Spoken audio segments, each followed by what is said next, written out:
I call to order our August 4th, 2025 Henderson County Board of Public Education meeting to order. At this time, if we would stand for the Pledge of Allegiance.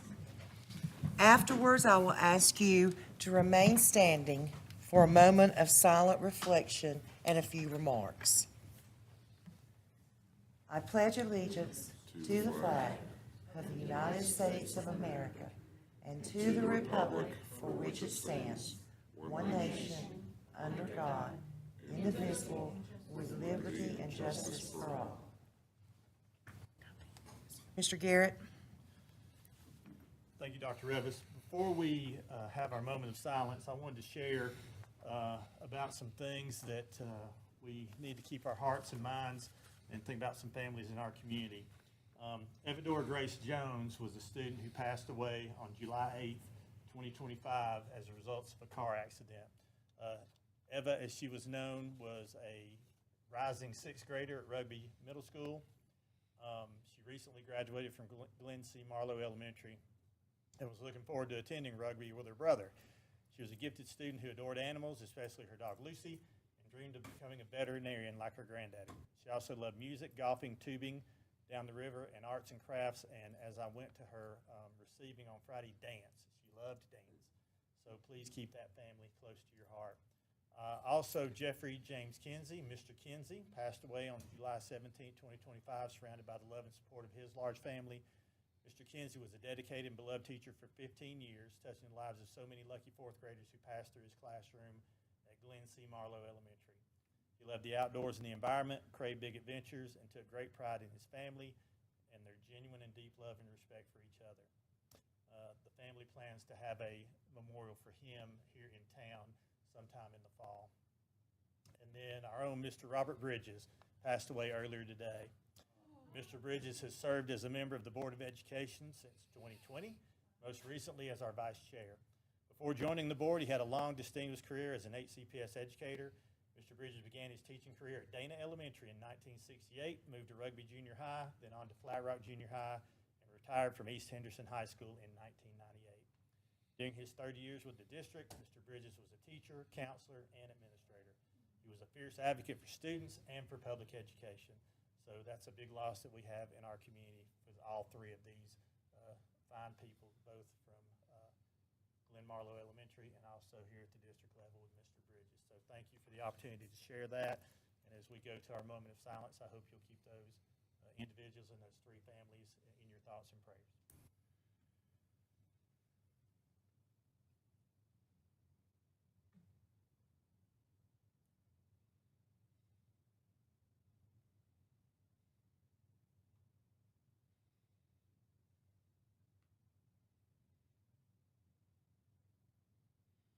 Thank you. You may be seated.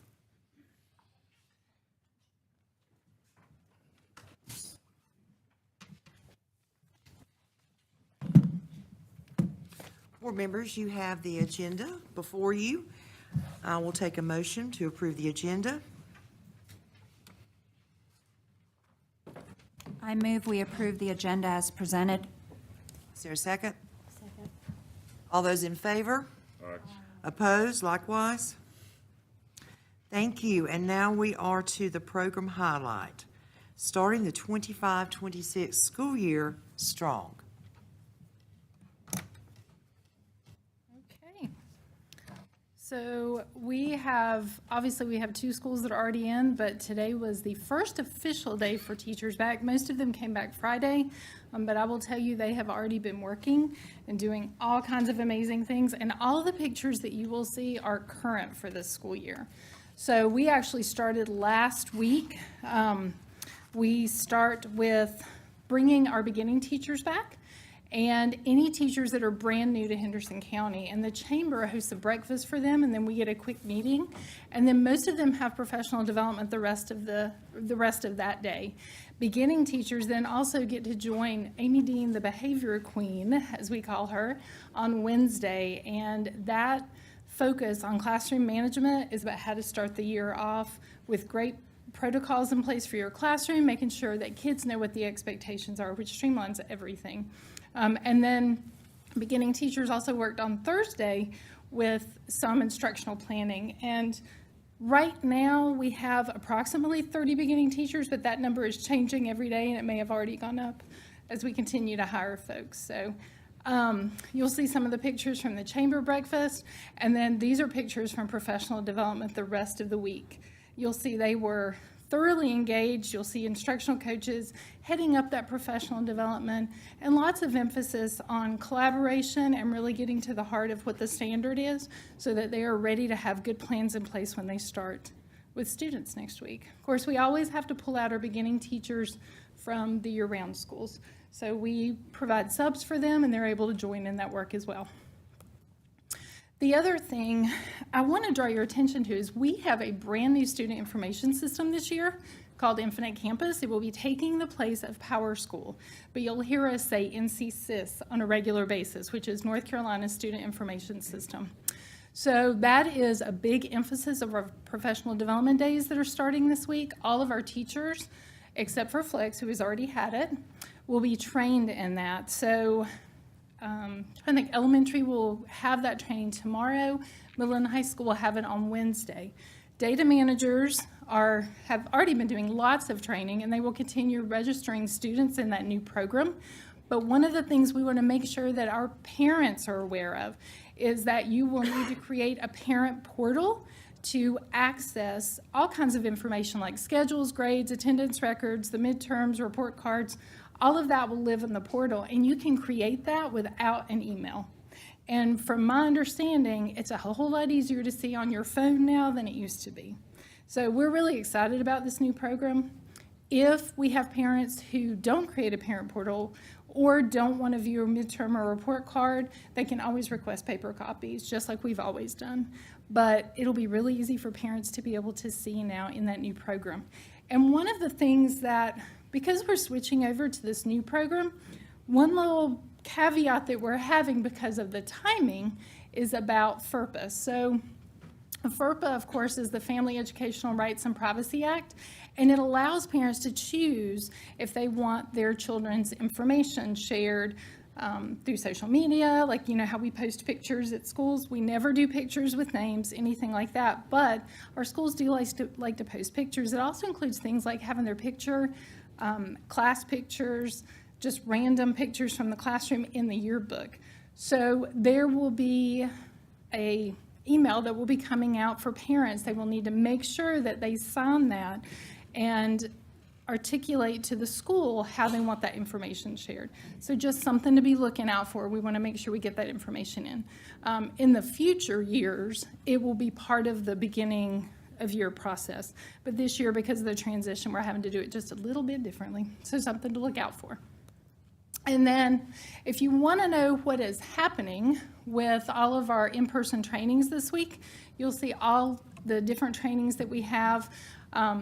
Project GLAD, of course, we've got lots of training with that. We sent teachers to a PE Institute this summer. They're coming back to redeliver. iReady, CKLA, Admentum, some of those great programs that we've been having. And then you might remember over the summer, we had Emerald Education Math as part of the summer learning. Well, we are providing additional professional development because we still have those materials. So elementary and middle school folks will get training on the materials that they already have in their hands. And teachers who have already done it can just hit the ground running with it, but we want to make sure we've got as many teachers trained in that as possible. We got good feedback on it from the folks that used it this summer.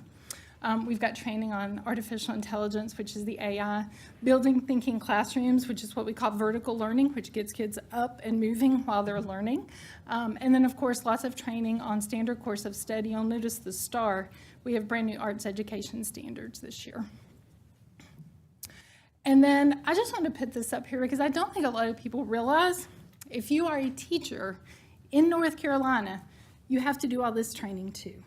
And I know it's really small, but that's because there's a lot. So all of our teachers have to do things like concussion protocols, Title IX, there's technology, internet safety training that they have to do, mental health training, and we have human sex trafficking training that they have to do, school safety training that they have to do. This is hours and hours of training that every teacher has to do at the beginning of the year. So if you're wondering what they're doing on those work days, now you know what they're doing on those work days. There's a lot to do to make sure that we're meeting all the needs of our students. And then that should get us through the first week. Questions? Dr. Marlowe, can they take some of that training, that yearly annual training online? Most of it is online, yes. Sometimes they'll do a little bit of it as a staff so that they can talk about it, or they'll do it in professional learning communities, but most folks take it on their own. Thank you. And some of it they have the opportunity to do before they actually start their work days. I know that Ms. Garrett took advantage of some of those trainings online before the school year actually started. You might share the videos that we'll be showing this year that's new. So there are, and I'm trying to think, may have to go back. Basically, it's a new piece, and it's for middle and high school. It's called Protecting Our Students. So there is a training piece for the teachers about how to re-deliver what they're going to do with students, and then the students also get a piece. In middle school, the videos look just a little bit different than they do in high school. In high school, it's more vignettes, but it really is about working with staff and understanding about texting. You shouldn't be texting with staff. Staff shouldn't be texting with students. It's along those kinds of things. So it's really just putting out there what we've been telling our teachers and our students and parents for years about this is appropriate behavior. And it also is about protecting our students, making sure that they know where the boundaries are, and making sure staff knows where boundaries are as well. And those videos are new for our staff this year. They came out about the middle of last year. So we have always done this type of training, but this is a statutory change, and these videos are provided by the Center for Safer Schools that the General Assembly has tasked with putting these out. So this will be the first year that we're actually using these videos. And the trainings that are done with staff will happen prior to the first day, and then the training with students, they have materials. It's scripted, so the staff knows exactly what to say, and it needs to be done during the first 5 days of school. How exactly are we utilizing AI? When you said they're doing AI training, how are they doing that? And is that starting in elementary school, or where is that? So we will have some information that goes out. We're going to wait until school gets started just a little bit, but it really talks about what is artificial intelligence and how it is used and how it's not. And really, we don't use a lot with elementary, but the professional development that a lot of our teachers are getting is how to use it intentionally with planning to be a time saver.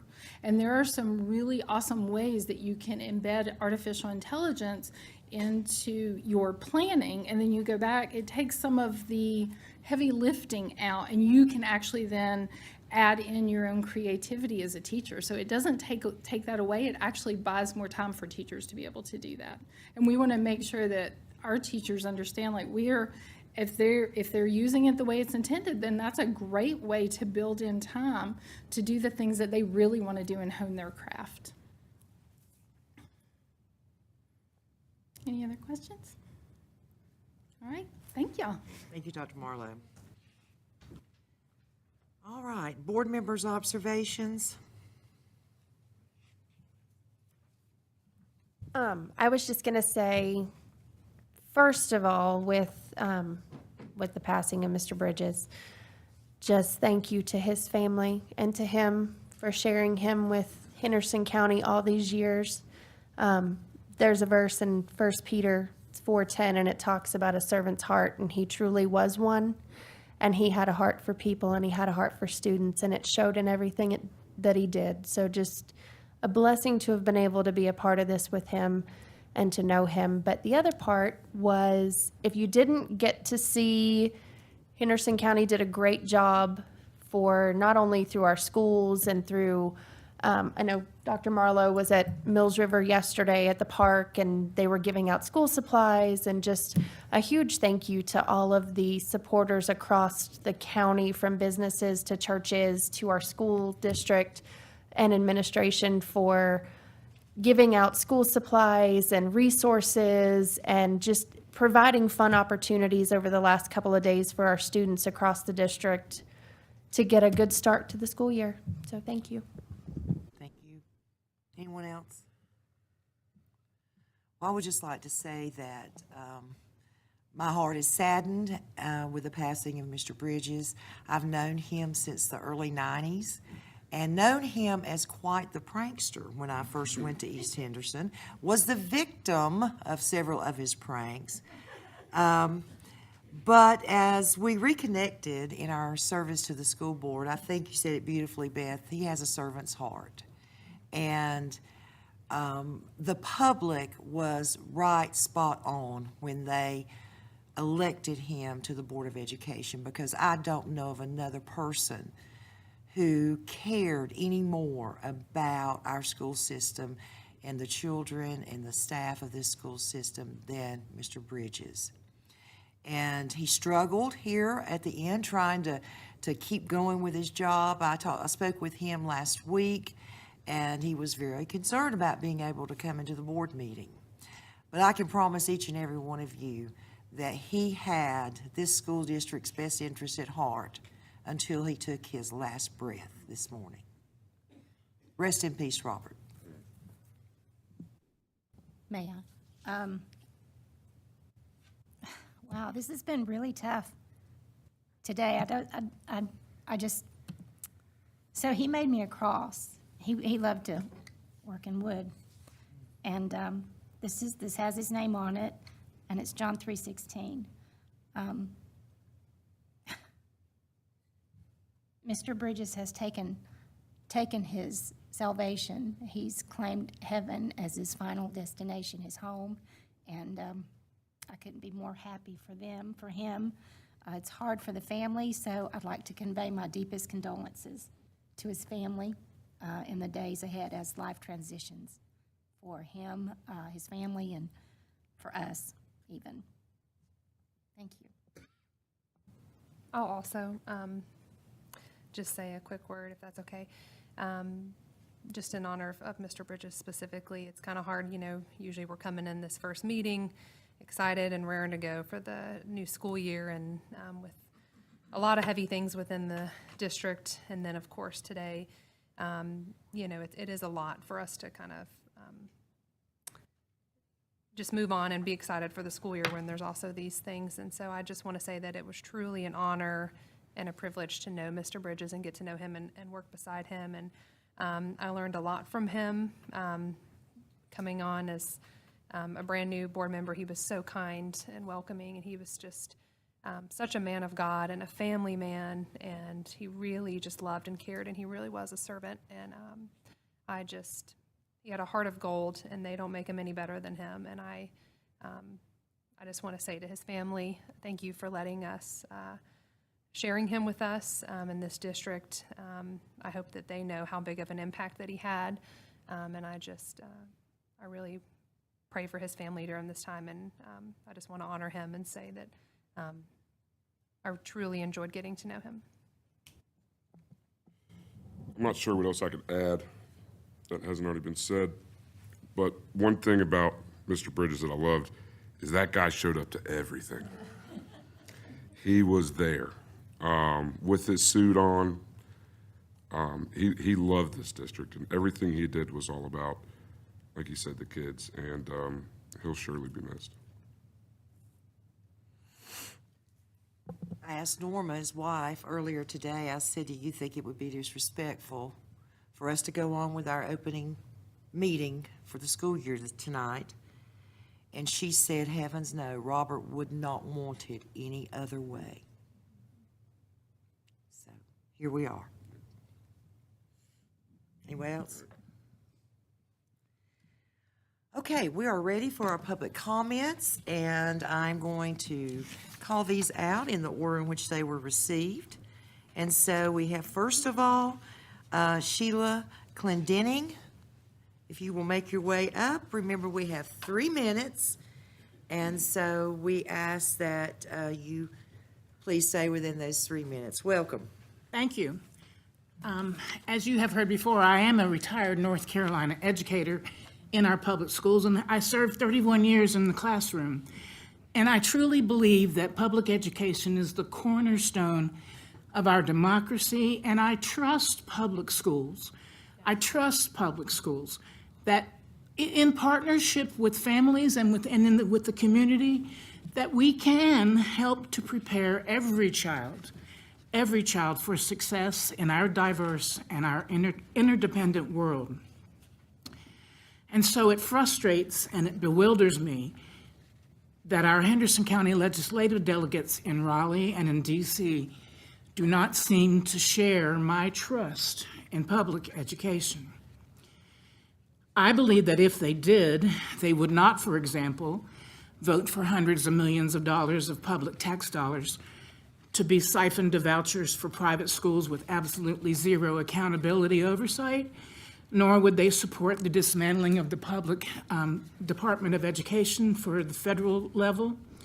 And these are just two examples of the far too many that I've been aware of.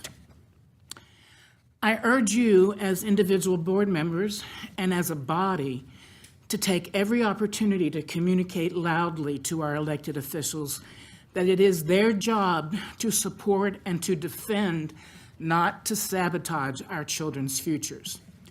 Please ask our Raleigh delegates why they adjourned on July 29th until August 26th without passing a full budget. And then they returned briefly just last week to override some of the governor's vetoes, that two of which affect public education, well, affect education, not necessarily public.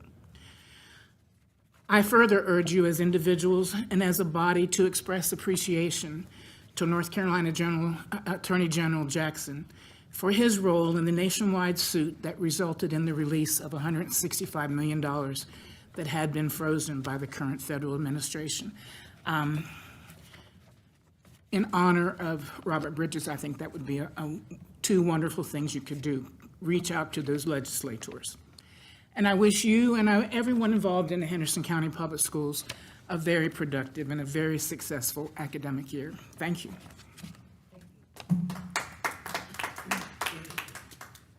Next, we have Reed Barwick. I'm sorry, I can't read your writing very well, I'm sorry.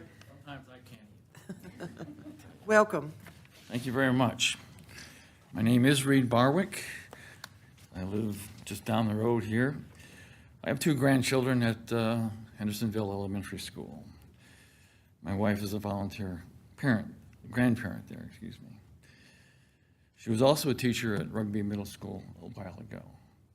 Now she's a licensed nurse teaching other people over at Blue Ridge Community College in healthcare.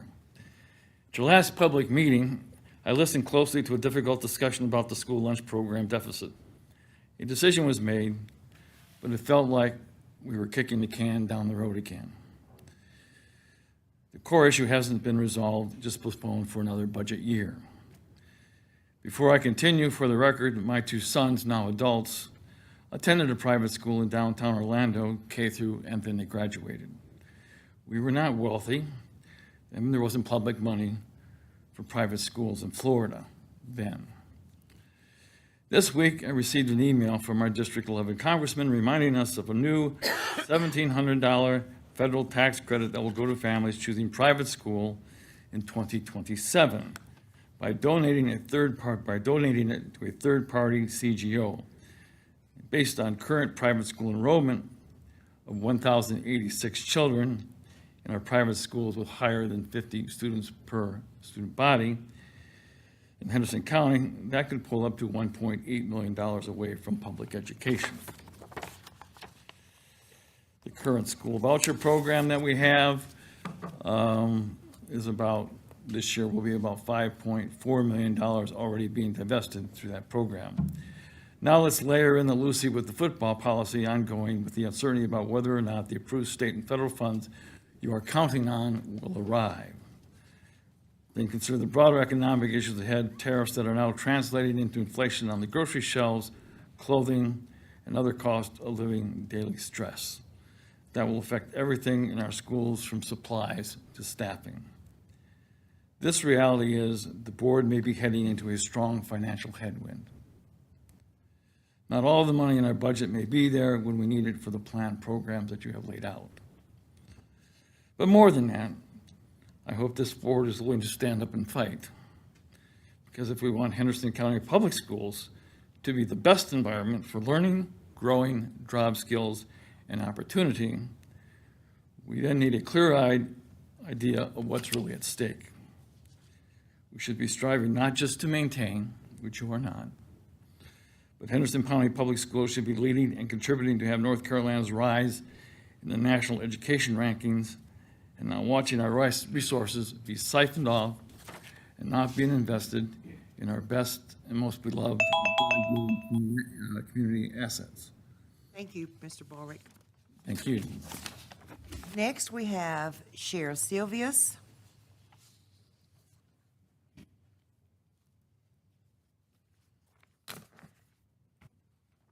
And Mrs. Gash, you're next, if you want to be ready. I just want to say my condolences too to Mr. Bridges' family. Definitely a most caring, sweet, and genuine board member and friend, and he will be greatly missed. I was looking at your signature here with the apple with the puzzle piece missing from it, and I take it that it means that there's a part missing in children or something that we're filling into them.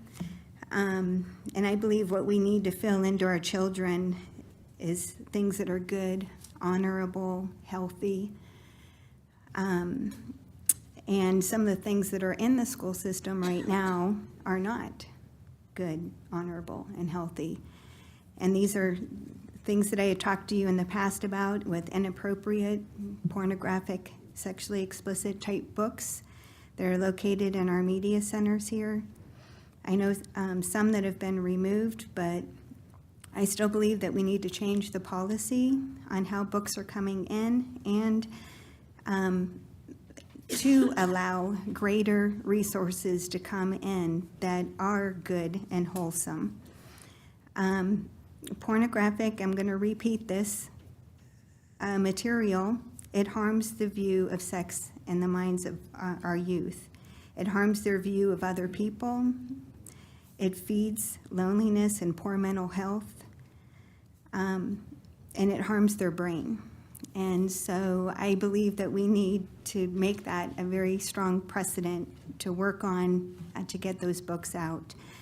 The other thing that I think that is not good, and I know this is a problem across our world, is bullying. I know you're going to be addressing some policy changes in bullying. I did read through it. There's a lot in there. But I really believe that it starts in the classroom, it starts in the hallway, and immediate action, calling out wrong behavior quickly and immediately in love. And having everybody, and I hope that was part of the training for the teachers, to have consistent documentation of every student. I'm not talking about playful, name calling where it's in love together. I'm talking about improper mocking and any type of wrong behavior that brings down a person's soul. If you don't have the proper documentation, you're not going to be able to go after the students that are doing it. So I just hope that those policies are put in place and you would be there for the hard work. Thank you. Thank you, Mrs. Silvius. Mrs. Katie Gash, and up next will be Mr. Joe Elliott. Good afternoon, everyone. Before I get started, I also want to just lend my voice to the condolences that others have shared with the passing of Mr. Bridges. Definitely just an amazing gentleman. I remember every time I came here, he would always come and tell me, you need to run for the school board, you need to run for the school board. And I would just let him know that I'm not a citizen, I can't run, but I'll be here and I'll at least lend my voice to the things that I believe are important. And so we will definitely miss him. When my mom passed, he also made me a cross, and I will always remember him for the loving man that he was. So good afternoon. My name is Katie Gash, and I'm a recently retired middle school public school math teacher. And as we get ready to start the new year, I take this opportunity to thank you, our school board, and our administrative leaders for all your hard work. And I also want to wish our students, our teachers, our principals, and all our incredible support staff a fulfilling and successful school year. I know it's not easy to be in the education arena right now. In fact, it has always been a labor of love and sacrifice. And I know that as a collective body, you, the school board, cannot mandate pay raises, but our teachers need to be paid more. Our schools need to be better funded. Our taxpayer dollars earmarked for education need to be allocated with accountability.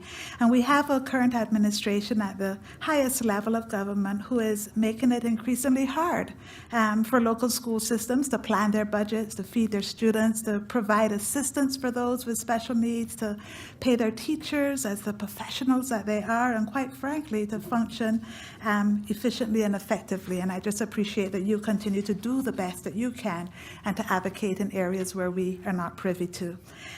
So my ask today is what it always is, that you continue to advocate for what is fair and just and equitable for our public school community.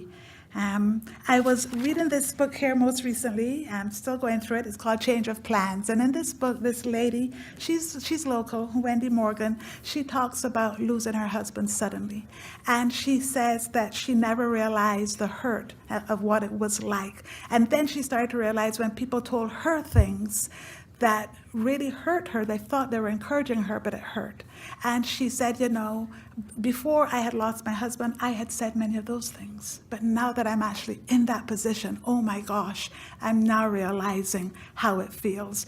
Even though it was well-intentioned, it really, really had the opposite impact. And so intention versus impact. And that just made me think, as I always do, about diversity, equity, and inclusion. And oftentimes we don't quite understand what our immigrant students are going through, what our kids of color are going through, what our kids with special needs are going through, those with special circumstances. And sometimes, unless we read their stories, listen to their voices, honor their opinions, we really, really don't know what they're going through. So thank you, guys.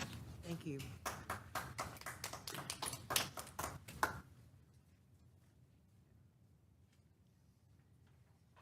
Okay, Mr. Elliott, and then we have Robert Cannon. Good afternoon. I'm going to miss him as well. DEI is much in the news as the current administration in Washington makes every effort to eradicate any mention of the concept at any level in the federal government. Of course, the administration also likes to use the bullying tactics to threaten any public body with financial retribution if they also do not erase any mention or use of DEI.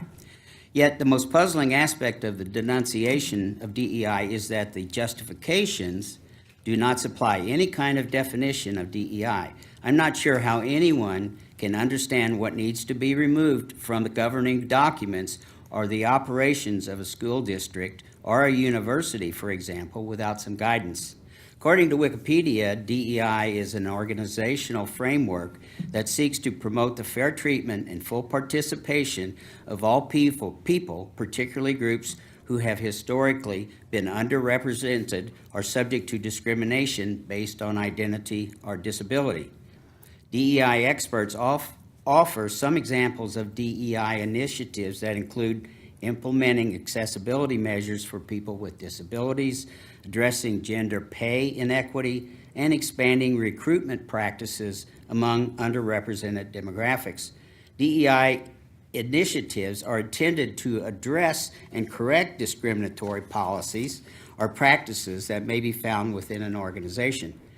Critics of DEI often frame these initiatives as unfairly giving something to marginalized people who some say have not earned it and are taking things away from others. Is there an implicit racist assumption driving DEI criticism? The assumption that groups that might most benefit from good DEI practices will only benefit if others, namely white males, are denied their rightful place at the front of the line. It certainly feels that way to me. DEI criticism, like the attacks on critical race theory, are simply attempts to erase our collective memory, the more unsavory events in our nation's history. We are not now, nor have we ever been perfect at offering an equal opportunity for all citizens to grow, contribute, and prosper.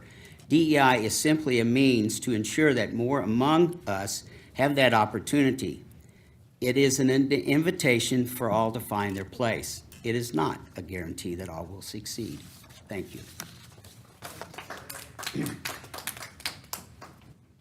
Okay, Mr. Cannon. And then on deck next will be Mr. Jerry Beechler. Welcome, Mr. Cannon. On June 30th, the U.S. Department of Education paused distribution of nearly $7 billion in funding appropriated by Congress. The money was scheduled to have been distributed the next day. Money which helps schools with high concentrations of poverty. The Department of Education came under pressure from Republican lawmakers who called for the funds to be released.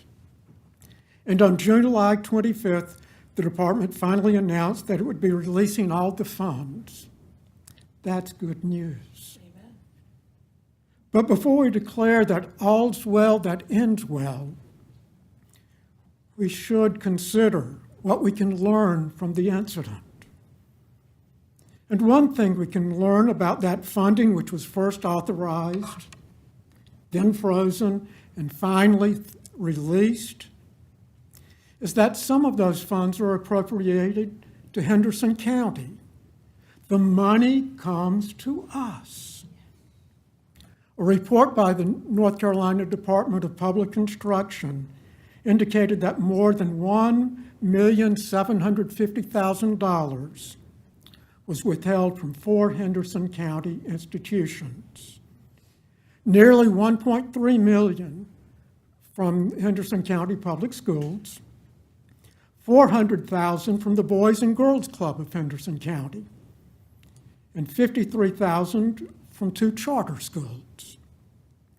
Let's be clear, this isn't the only funding that Henderson County Public Schools receives from the federal government. Last year, our schools received around $19 million in federal funding.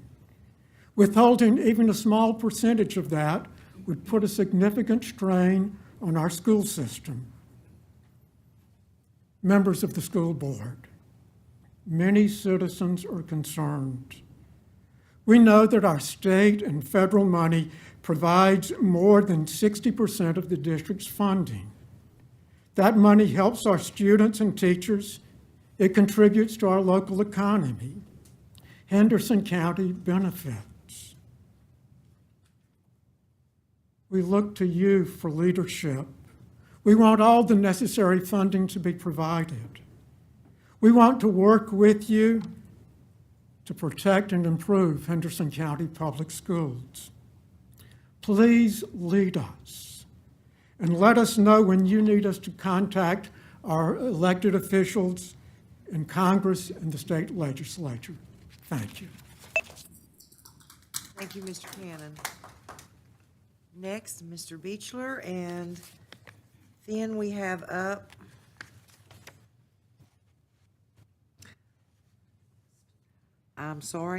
Paul.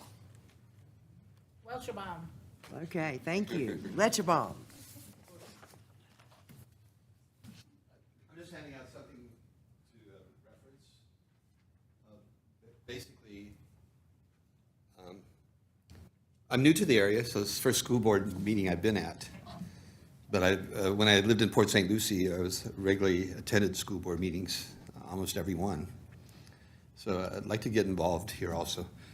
I saw that a lot of schools have meals provided, which is wonderful, to everybody because they qualify, and people can apply for meals. But my concern is at the federal level, just like there is representatives, Democrat and Republican, who spoke up and made enough noise so that funds are released back from the federal government to local schools.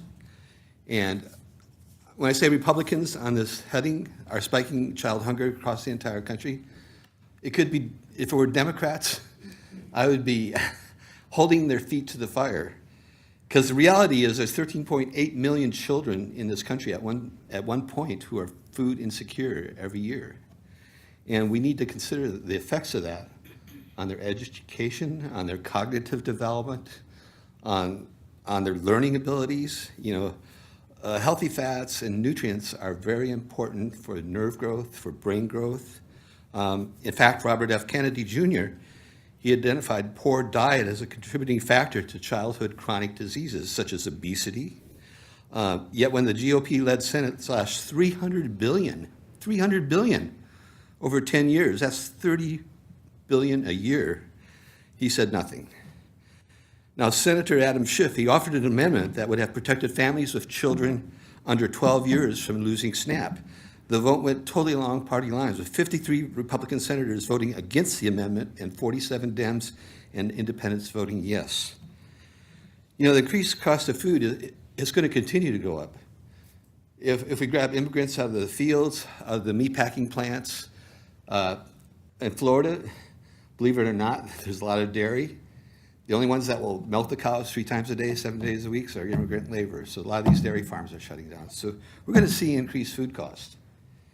So this makes SNAP all the more important because, yes, we have great food banks, we have pantries, a lot of churches, but it rotates.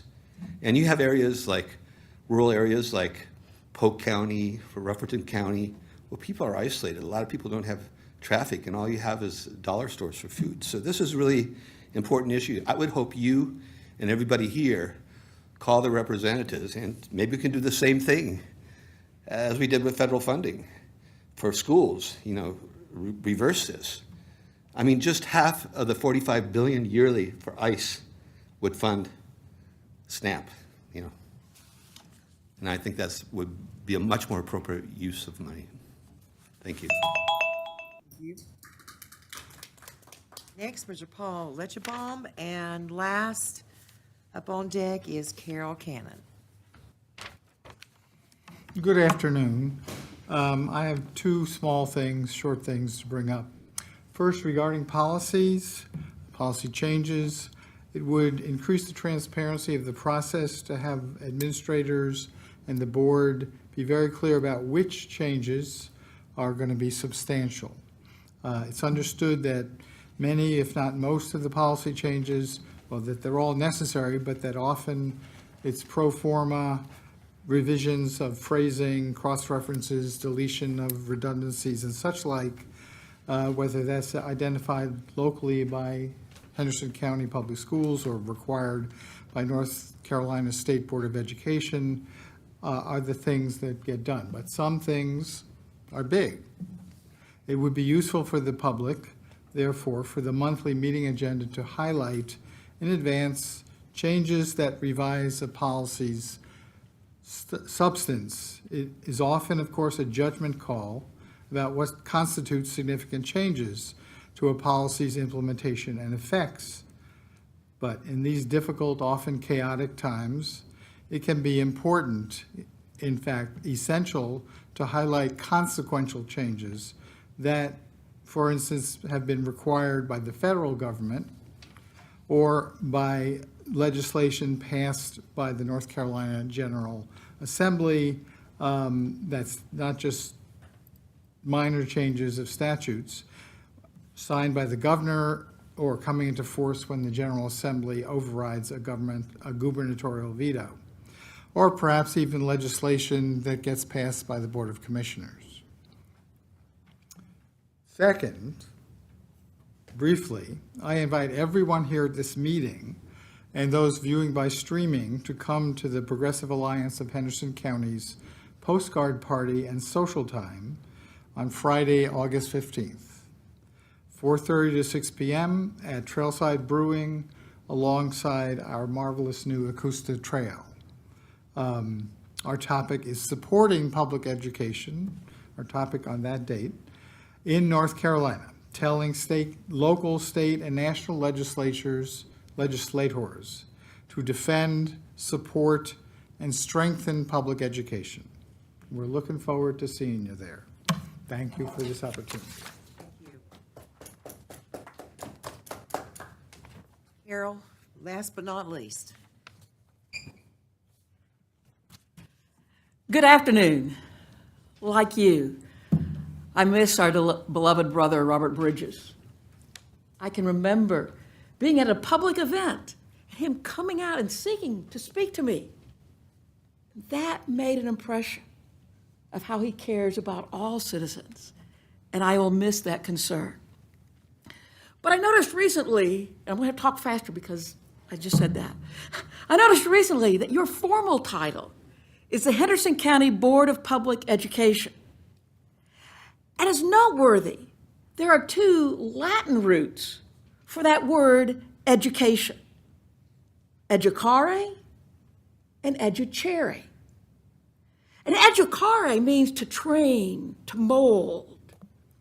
And educere means to lead or to draw out. And both of those meanings influence our understanding of the purpose of education. We see educare emphasized especially in grade school. Rote memorization, how many of you did that? Is used to help students learn facts.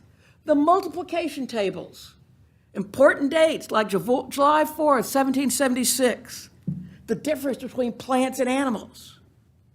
And students are also taught under educare to be good workers, to follow directions, to take turns, to do the best they can. And in this way, knowledge is preserved and passed on to youth to shape their understanding of the world around them. Educare emphasizes curiosity and discovery. It teaches students to question, to analyze, to think, and to create solutions to problems that our world faces.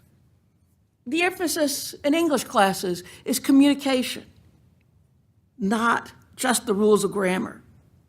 And history teachers raise questions such as, what difference does it make if the war that began in 1861 is called the Civil War, the war between the states, or the War of Northern Aggression? Questions like that help students to learn to think for themselves, and therefore they're let out from what is familiar to prepare them to live in an ever-changing world. And my hope is that the Henderson County Public Schools have a balance between educare and educere, between training and molding our students and leading them out to ask questions and think for themselves. This way, they will have a foundation and roots to grow from, as well as wings to imagine and create an even better future for themselves and for all the people who live in Henderson County. Thank you. Thank you. That concludes our public comments, and now we are to our consent agenda. Board members, you have the consent agenda before you, and the superintendent recommends the approval of those items. Do I have a motion to approve? So moved. Is there a second? Any discussion? All those in favor, aye. Aye. Opposed likewise? Okay, motion carries. In the item of old business, there is none. But we have a spring policy update. So this will, we're going to look at 20 different policies. And to do this update, we tried a new thing, and that was boards working in committees. And we had a committee of Mrs. Dale, Mrs. Campbell, and Mrs. Norman meet with Mr. Taylor and the superintendent to work through all the details of these policies, 20 policies. And in my looking at them, it looks like that some of them are just minor things, and some of them had to be done to comply with new legislation or state statutes. So I am hoping, if it's okay with the board, do we want to vote on these comprehensively, or do we want to go policy by policy? Whatever the pleasure of the board. Pardon me.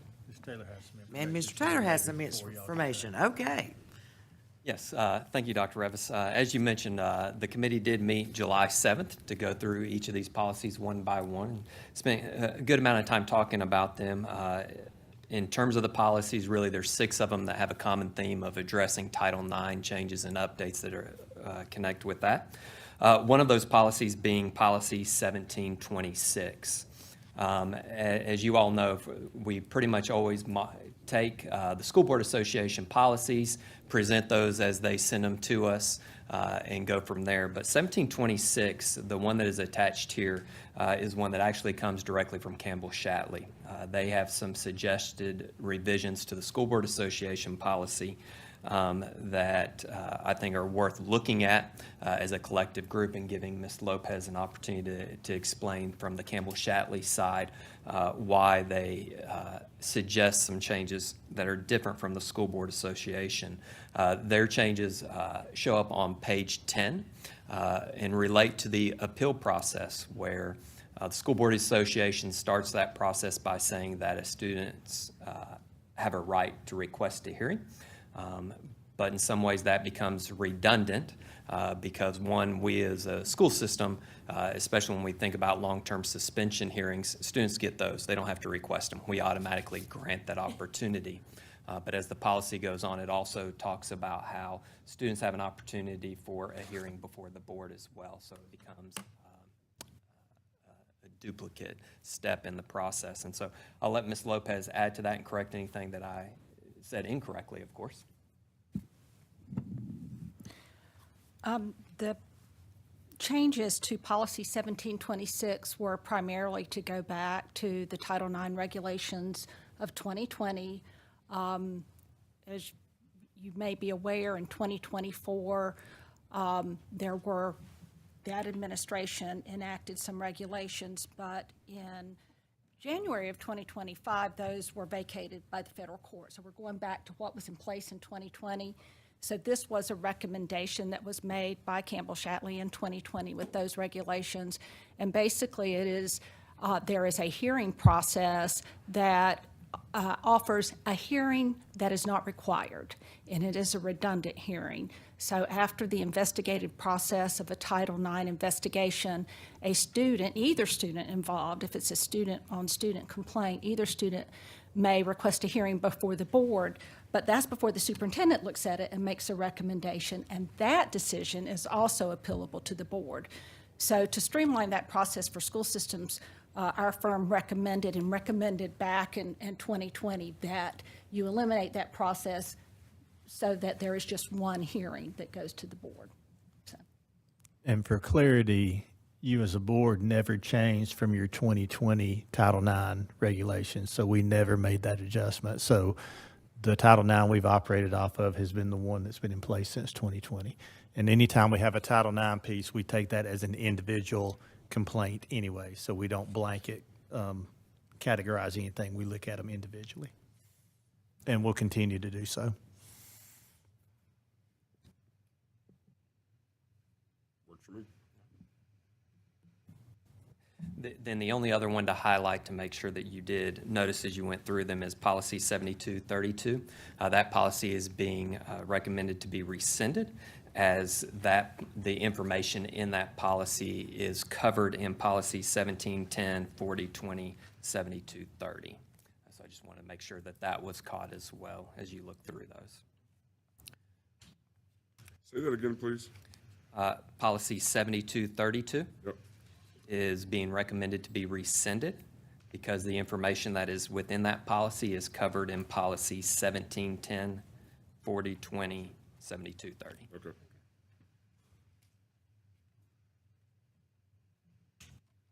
All right.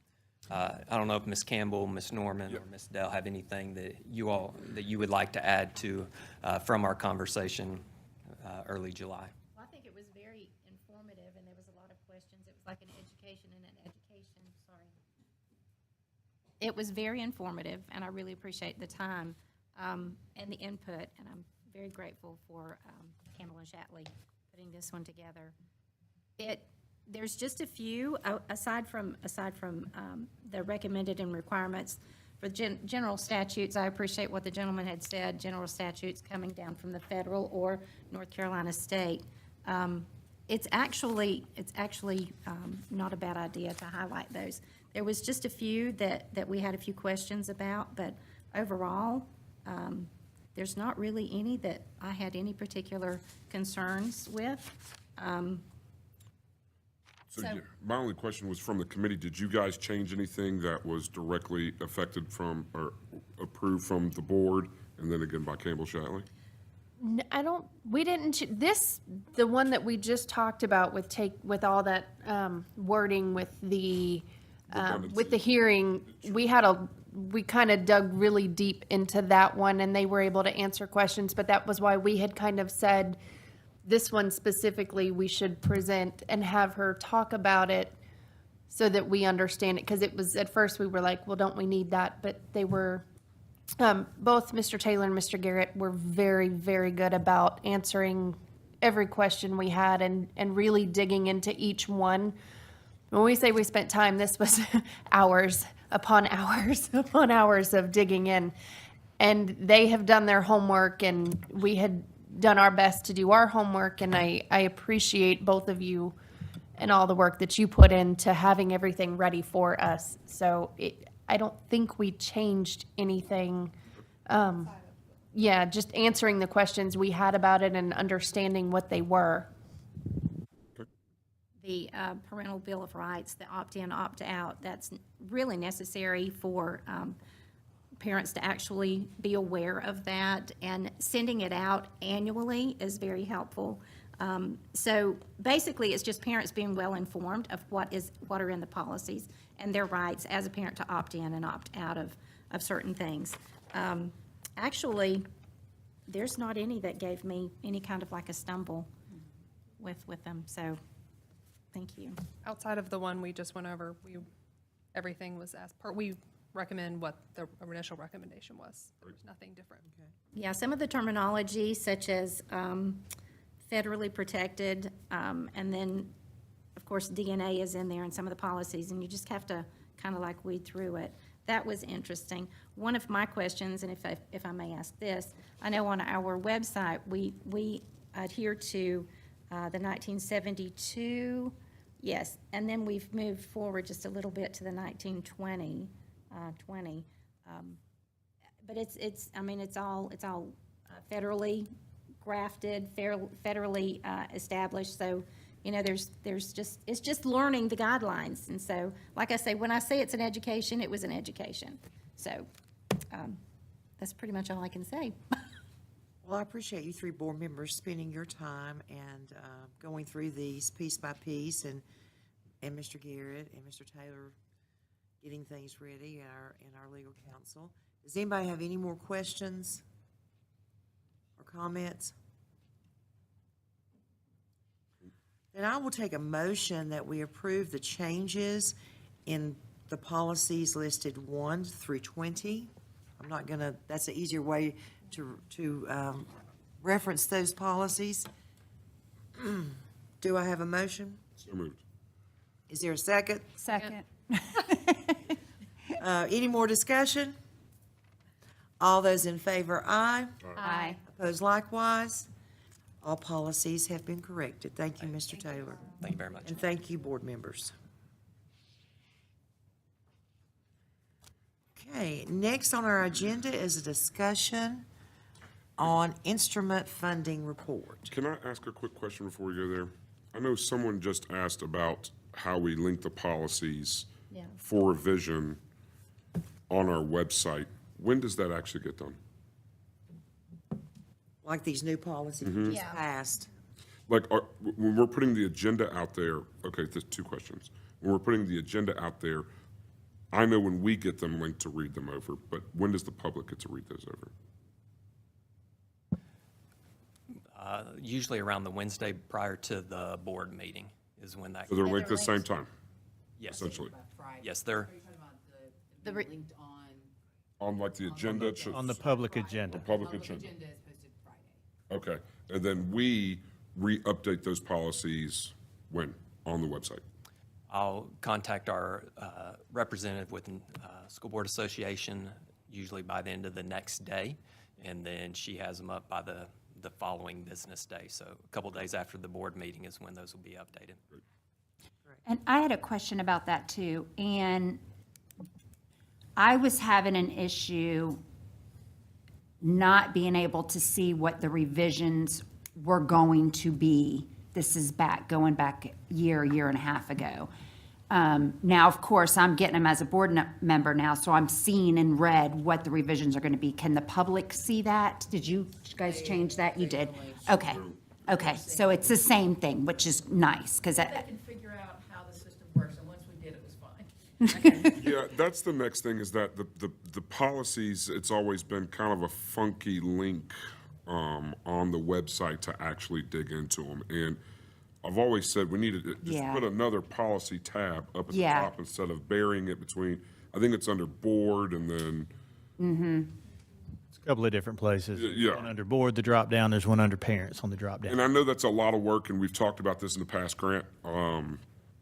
I would love to see at some point in time, just give us another tab that should, Yeah. of not our agenda, but of the updated policies that have been approved, that are resubmitted, done, have them right there, nice and easy to go. all A tab policies. with the board policy. I would Yes. love that. Yeah. Don't, The new revised. no, once we have No, approved like all of them, Anything we would post yeah. there would only be the approved. approved policies, link them, nice and easy, there's your policy, you got your thousands down to your 9,000s, you can click through there, boom, done, instead of From the homepage would be nice. from the home. Yeah, because I have had a lot of the public call me and say, where do I find them? How do I get there? Yeah. Okay, good idea. Thank you. All right, where were we? Instruments. Discussion on instruments, funding report. So one thing that we did in leading up to this was go back and do a little history walk, because I was here when this had already been going for a little bit. Yep. And to kind of get an understanding of how this started, the funding that was there, how it morphed during the ESSER funds that we were able to use, and then where we are now, and then the latest communication that we have shared with our schools.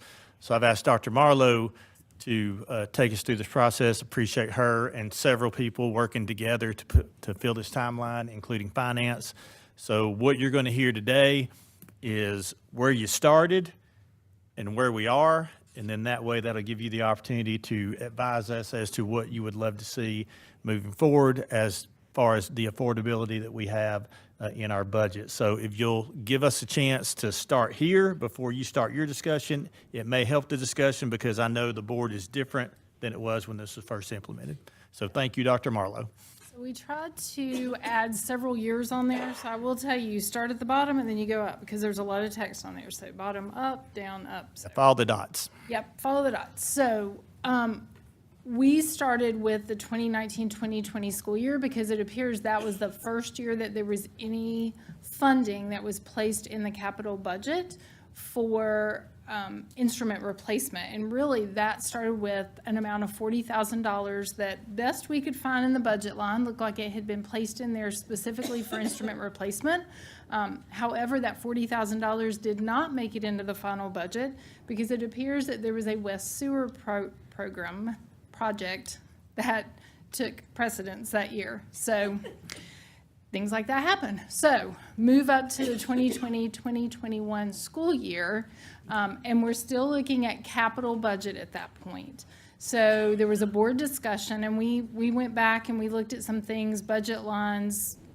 Thanks to Kelda Livingston, he went through and looked at some board meetings to try to piece together that and the presentations we were able to find.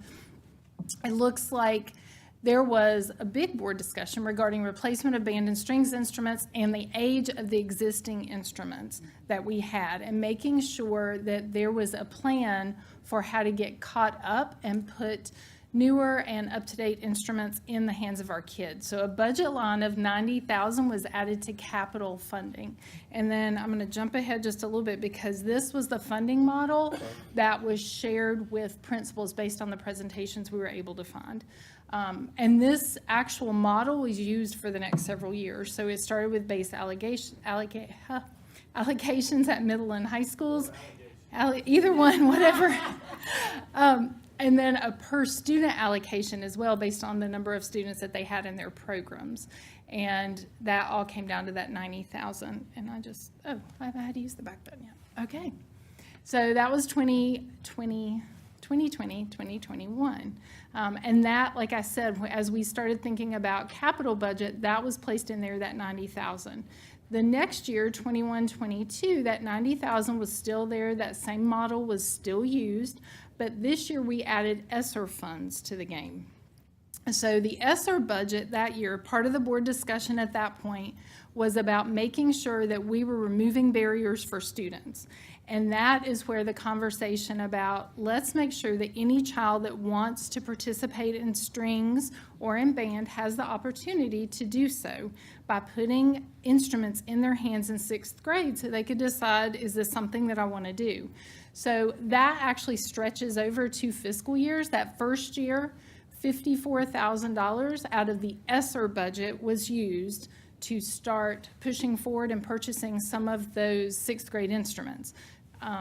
Before I go to the slide where I will show you what was purchased, I'm going to pop up to 22-23, where the same capital budget line, $90,000 for instrument replacement, same management method as I showed you a minute ago.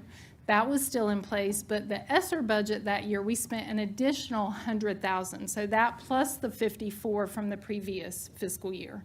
Those were added together. And then that year, we also realized, based on feedback from band and strings teachers, that we have instruments now, but we need to be able to clean them and repair them. So we added ESSER funds to that during that summer. So I'm going to move ahead 2 slides so you can see what instruments, 3 slides apparently, what instruments had been used, had been purchased and added. So on the right side, that white list, those are instruments that were purchased for specifically 6th grade. Those are ESSER purchases. So that is not per school, that is combined. I just want to make sure everybody knows 40 flutes were not purchased for every school. So we'll come back to this as well, because there were capital funds were used to purchase larger groups of instruments.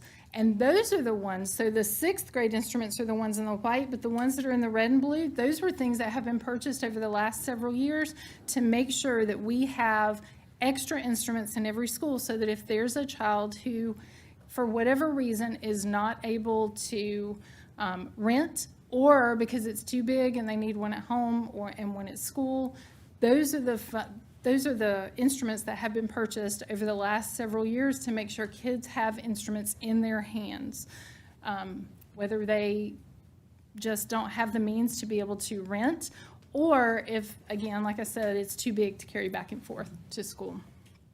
So I'm going to pop back to the timeline again, I hope. Here we go. Yeah.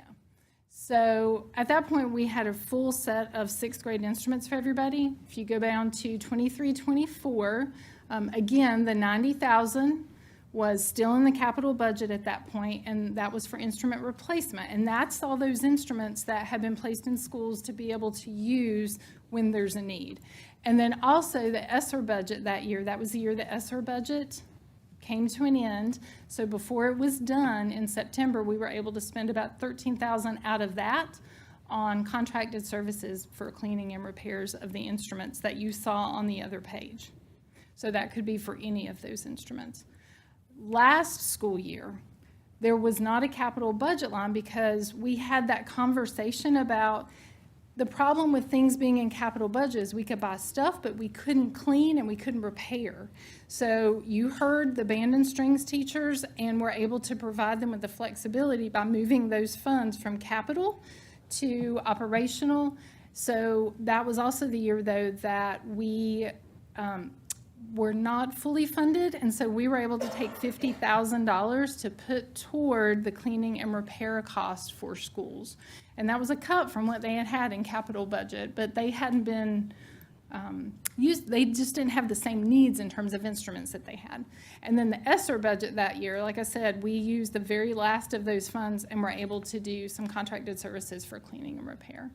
And then this school year, we don't have a line item in capital budget, but those funds, based on what you told us in the spring, ideally, we're going to have $100,000. We've already allocated about 50 to schools to say, do with this what you need in terms of cleaning and repair. So they've already started using that over the summer, and I've signed off on several of those. And the intent is that they would have that other 50,000. So you can see that one of the things, I think I'm jumping around.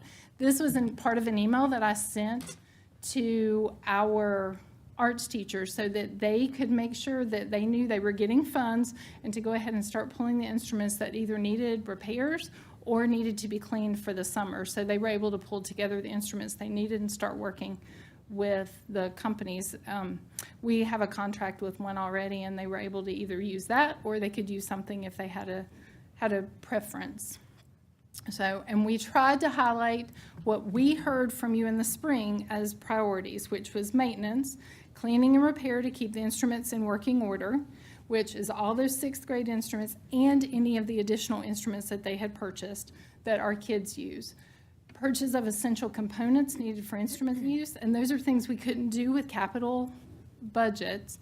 So like reeds, bows, the strings for instruments, things like that. Also, anything that was less than $5,000. And then we told them, and this was included in that email, to be especially mindful of needs of students who may have barriers that kept them from pursuing participation, because we wanted to make sure that they knew those are the kids, if they need access to an instrument, make sure that they have access to an instrument. And so I think we're back. Stay right there. Yeah. Back one? Here. Yep. Okay. Did we have a budget line item ever at all before 2019 for instruments?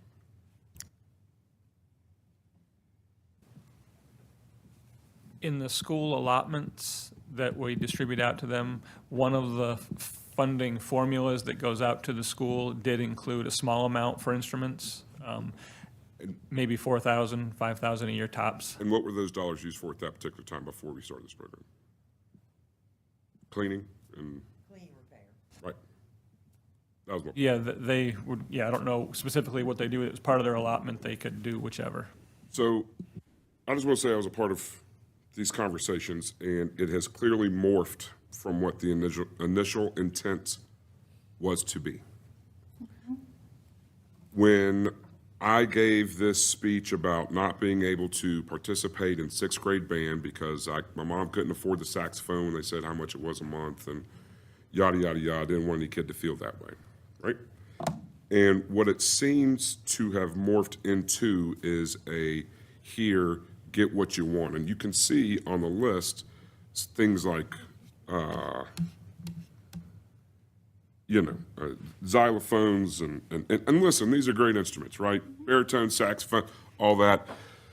For me, the intent here was for kids to be able to have the basic instruments, flutes, clarinets, violins, violas, cellos, basses, things of that nature that 95% of our kids use in band and in strings are able to get those instruments.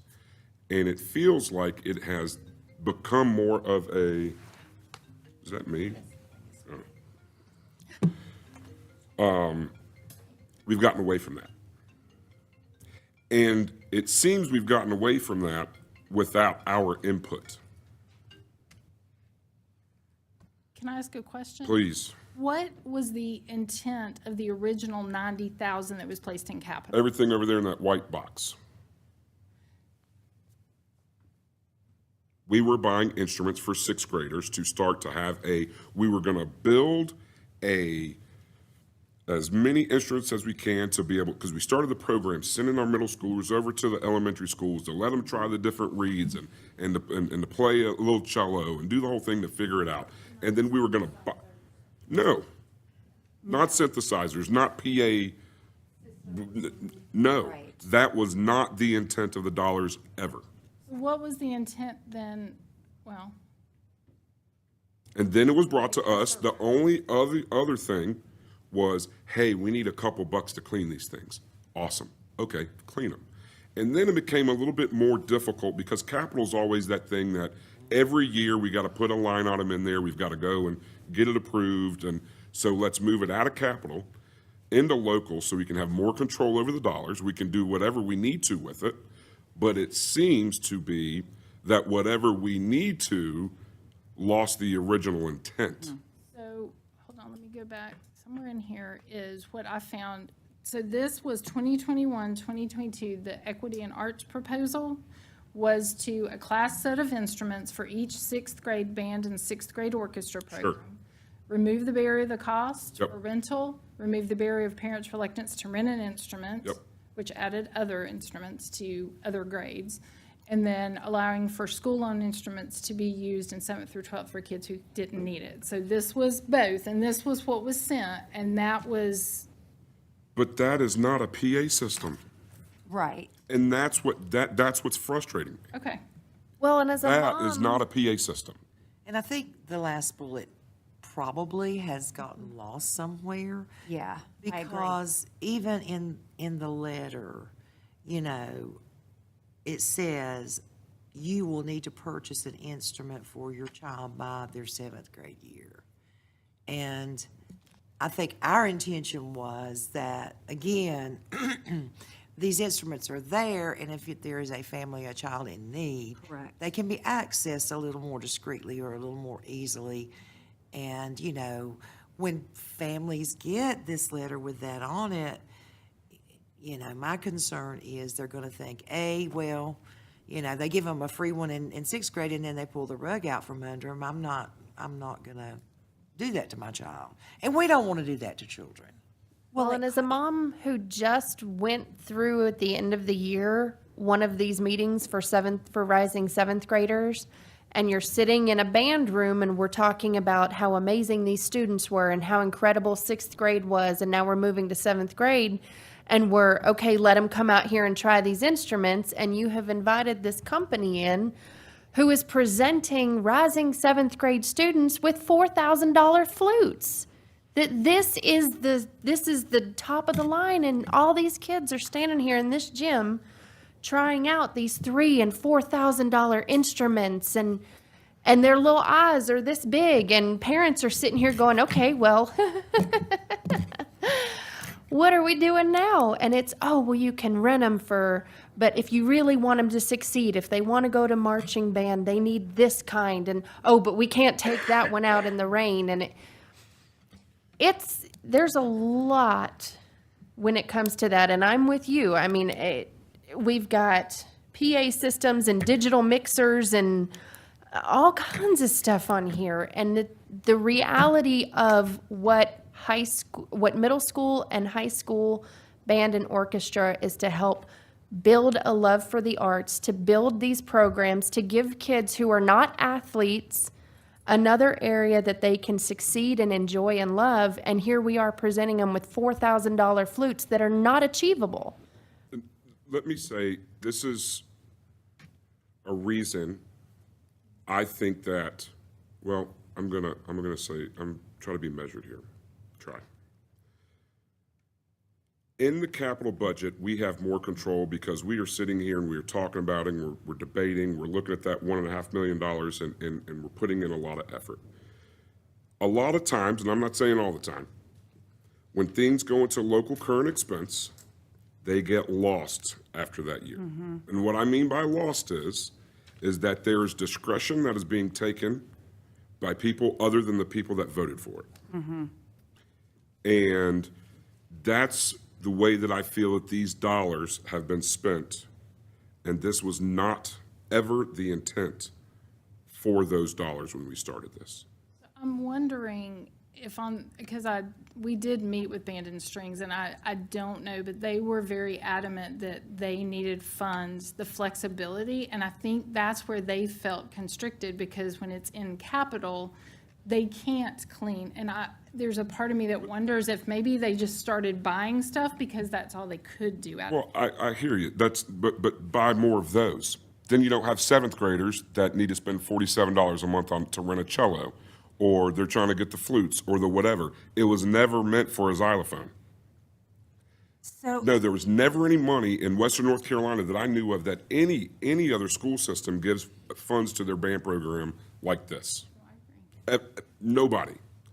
But the intent was to keep kids in band, keep them going, not just sixth grade. We're going to build this thing up. We've got instruments for you for seventh, for eighth. We're going to start moving along. And if you want to buy the xylophones and everything else, do what we've always done. They've raised money. The band boosters have always raised money for the big dollar instruments to pay for those. But that 90 grand, or how much are we spending this year? Because the numbers are confusing. well, that's what I wanted to talk about. So it was always 90,000, but it looks like for some reason last year, and I wasn't here to do the budget last year, it went down to 50.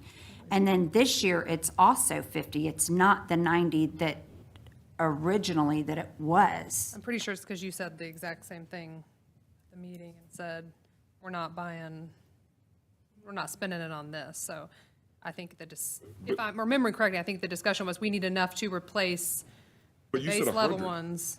Right? It's 100, not 50. Bernie can explain. Yeah, so I guess if you go back to last year, when we were getting ready to do the county request, we had the 90 in capital. Then it got removed from capital with the intent that we would try to put it into current expense, but we didn't get the additional funding to put anything into current expense. We were able to come up with 50,000, so they didn't get zero. So that's how the 50 made it in last year. Then for the current year, 25-26, we have that same 50,000 with the intent that there's going to be the other 50 that came out of the board workshop discussion in the spring. Okay. What did that 50 grand get spent on? Last year, a lot of it went into the cleaning because the ESSER budget didn't cover the full amount of cleaning. The 26,000 that went into cleaning was not enough. There was an additional, It was cleaning and minor repairs. yeah. We spent 50 grand on cleaning and minor repairs. Between 8 schools, yes. My question is, are we cleaning all these instruments or just the ones in the white box? If that money's going also towards cleaning instruments that are not necessarily necessary, then we're spending money on something that we don't need to be Well, how spending did we money clean them on. before 2019? The schools paid for them. So why did we get away from that? Because the original intent was for this money to go towards children that needed help. It's $500 a year for a parent to rent an instrument. That's astronomical. And I'm here for it. I pay for my daughters. I'm fine with it. But there are a lot of parents that cannot pay that. And the original intention back 7 years ago, 8 years ago, whenever it was to help kids that couldn't afford it to be able to afford it. And that we've got to figure out a way. You can't convince me that we have enough instruments now. If you're asking me, and I got the email today, to click a link to rent an instrument for $47 for 7th grade. Because I've had 3 of my daughter's friends say, wait, what? I thought we had instruments here. Right? Right. So when we went back and looked through the minutes, because that's one thing I asked to be done because Yep. I wasn't here. Dr. Marlowe wasn't in her position. I guess Mr. Rhodes, and were you barely in your position? And then Mr. Taylor was. No, he wasn't. Mr. Taylor was not, and then Mr. Sosha was. So as I follow the timeline, based on the discussions and the minutes that you had as a board, this all fits within those discussions because the first thing that I see is to get band instruments so that kids could explore in 6th grade to then pursue band if they chose to do so. So what I want to make sure, and certainly your money, your intent, we will move forward with, but I hope it's clear that nobody here has morphed away from Oh, whatever that intent 100%. was. I agree with you. Yes. And I want to make sure that as we explore this, Yeah. that you know where we stand Right. in our inventory, so that then you decide what you would like to see that 100,000 that you're hoping to be able to budget each year is then spent. I just think it's like the cup game sometime, or the whisper game, right? The intention, like from here, was meant to buy those instruments on the right, and as it filtered down, it was like, oh, we've got 12 grand to buy a Sousaphone or whatever. Great, awesome. They can get those by raising funds. I would like to see the funds built that we can have stockpiles of just the normal instruments for our kids as they go up in grade.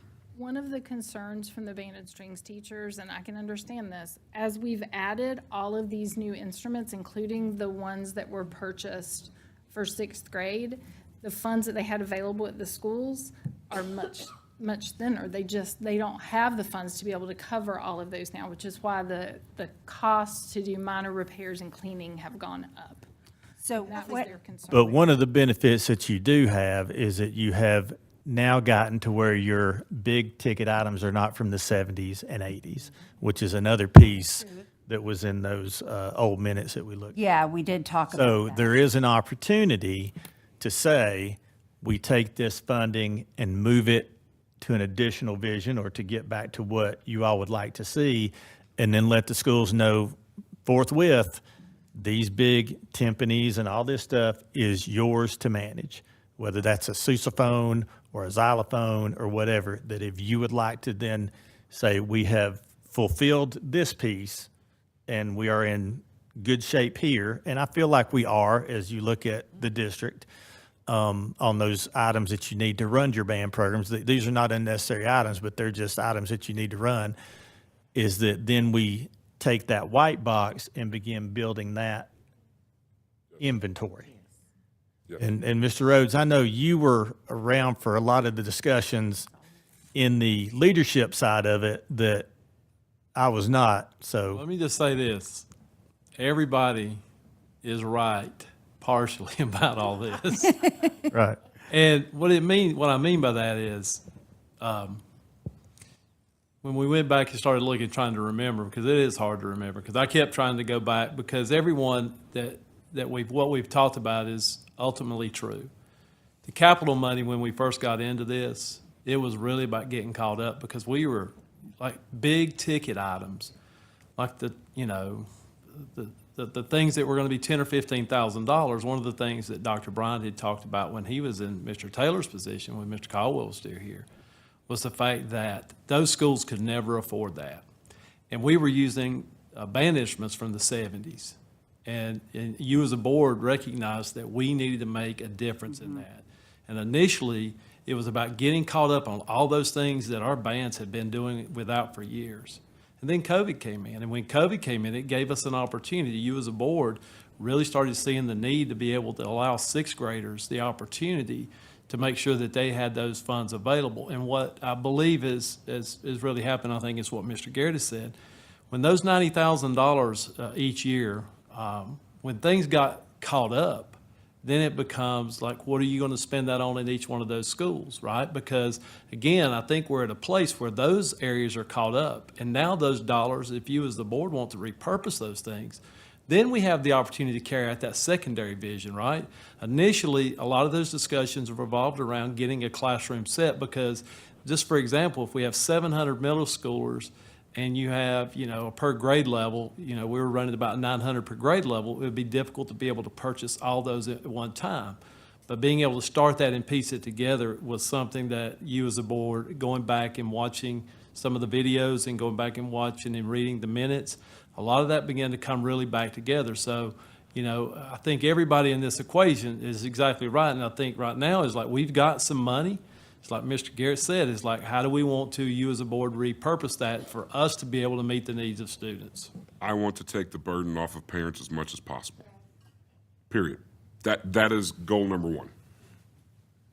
And if that means building up an excess stock of these instruments here over on the right in the box, that's what we need to do. 54% of our children are in poverty. I want to keep building it until we get that kind of inventory. I also would love for, not that I think we have to micromanage, and I'm not trying to micromanage, but as a parent of a sixth grader, if I saw that sixth grade band letter, and I saw that next year my child, I'm gonna have to purchase for my child, I probably would decline participation in the sixth grade. I want to see some very carefully crafted wording on that correspondence to parents to let them know that if a family is in need, or we do not, our intention is to a child never to not be able to participate in the band program because of costs. Somehow that communication home has to be more open and more inclusive. So you want it more, I'm just looking at the letter right now, because it does say if you have any financial concerns, please. It Where does, is- at the bottom, at the but very the bottom. thing is, there's a lot of people that aren't going to make that phone call. How every year, we beg people to fill out the free and reduced forms, right? And we have the same struggle every single year to try to get those things done.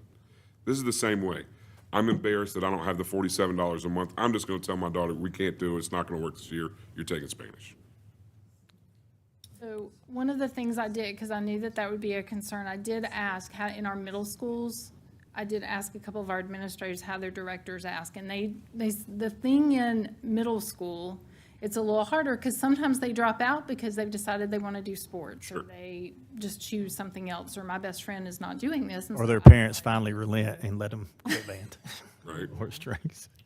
But they do try to coordinate with the counselors, which is also what happens in high school. So the directors are even more intentional, because by then you know who your kids are, who are passionate about it, but that the finances might be a barrier. So they communicate with not only the director from the middle school, but the counselors to make sure that those kids have access to an instrument.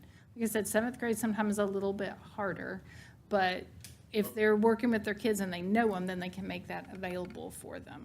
But I hear you saying you want it to be more explicit to parents about, you don't have to worry about it. We don't ask football players to pay for their helmets. They don't pay for their shoulder pads. They don't pay for the footballs or the bleachers.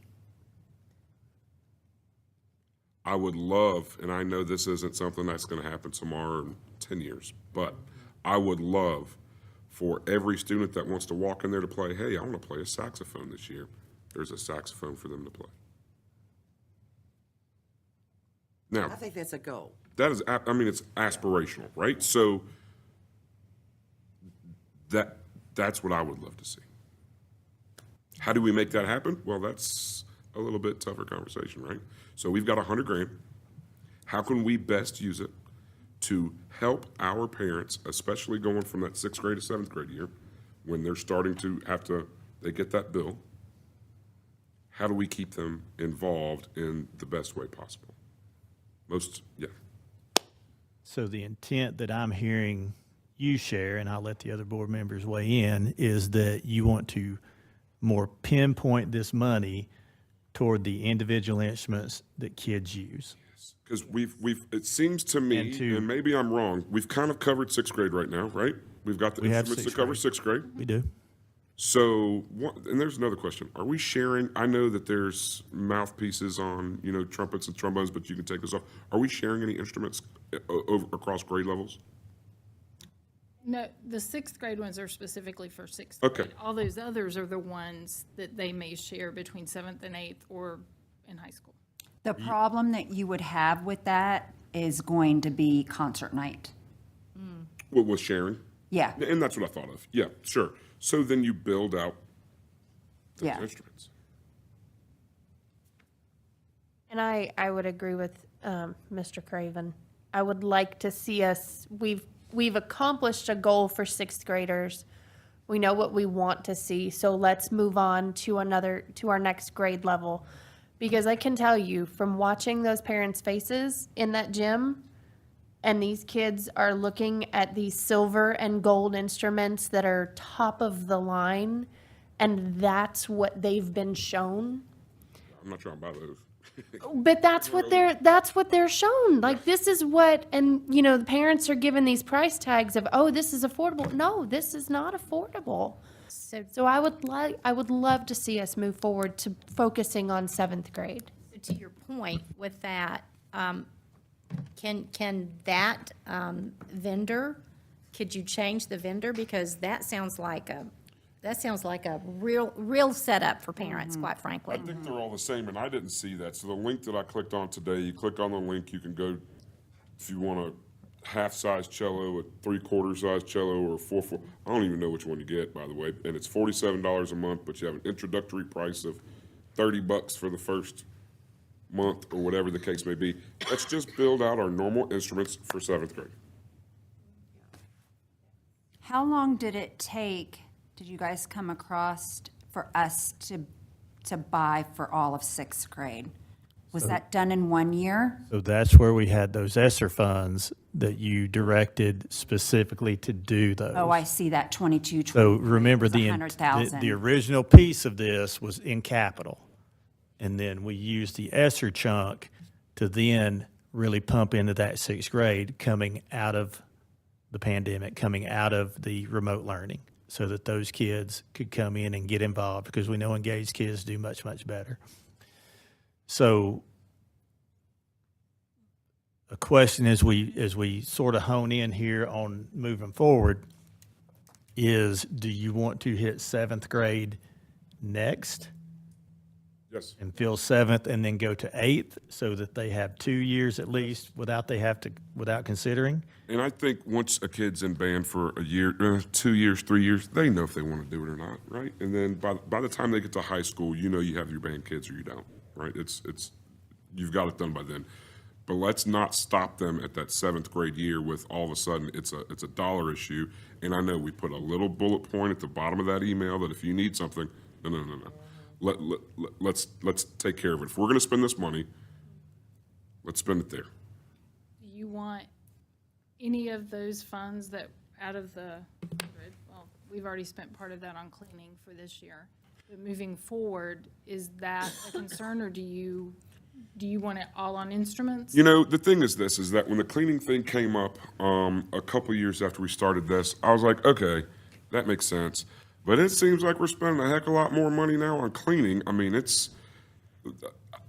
that's why my question was, well, how are we cleaning it before? Like, oh, they had a $5,000 allocation for band, and is that what it was before? They were getting $5,000 each school or something? It was a per pupil enrollment number, and that was to buy an instrument, to clean an instrument, whatever. Well, that's some crazy inflation. But that's an economy of scale too, because you have more instruments. You are owning instruments that you're maintaining. So how much does an instrument cost to clean?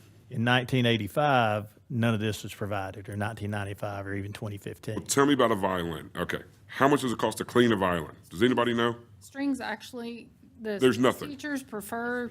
Okay. They pretty much do theirs. So how much does it cost to clean a trumpet? I don't know that I could give you an exact price. I could find one, but I don't have it with me today. Now, it also depends on what the instrument is and whether or not, so they also look to see if there's any repairs that need to be done at that time. Maybe Band is there's always more expensive. a cleaning fee or something as opposed to a $500 instrument fee, right? Like, kind of like, well, not like we do with the computers, but I just want to find a way that we burden our parents less and we keep those kids that want to be in band and strings in band and strings. Y'all tell me how best to allocate that. Well, and if that looks like, you know, talking to our middle school band directors and finding out from 6th grade to 7th grade, because they know what their average numbers are, and they know what they need, what would it take to outfit your classroom for your 7th graders, and we go from there.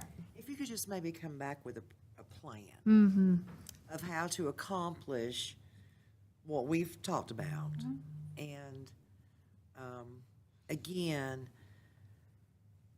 making sure our teachers understand our goal. And that their correspondence and their, to parents is very deliberate. And that we don't have children not asking to go into band because they're embarrassed that their parents can't afford, you know, the $47 a month. And, you know, I'd like to see a average cleaning fee per, like, what would it potentially look like? Because I think that would be your better. Because, I mean, even the sports like football, and stuff, you know, you have to buy cleats or like, I mean, there's always a little bit of something. So I'm saying, Sure, a I think a cleaning fee, cleaning fee would be a very appropriate Yeah. topic of money. So just a rough Or estimate would be kind of great. like our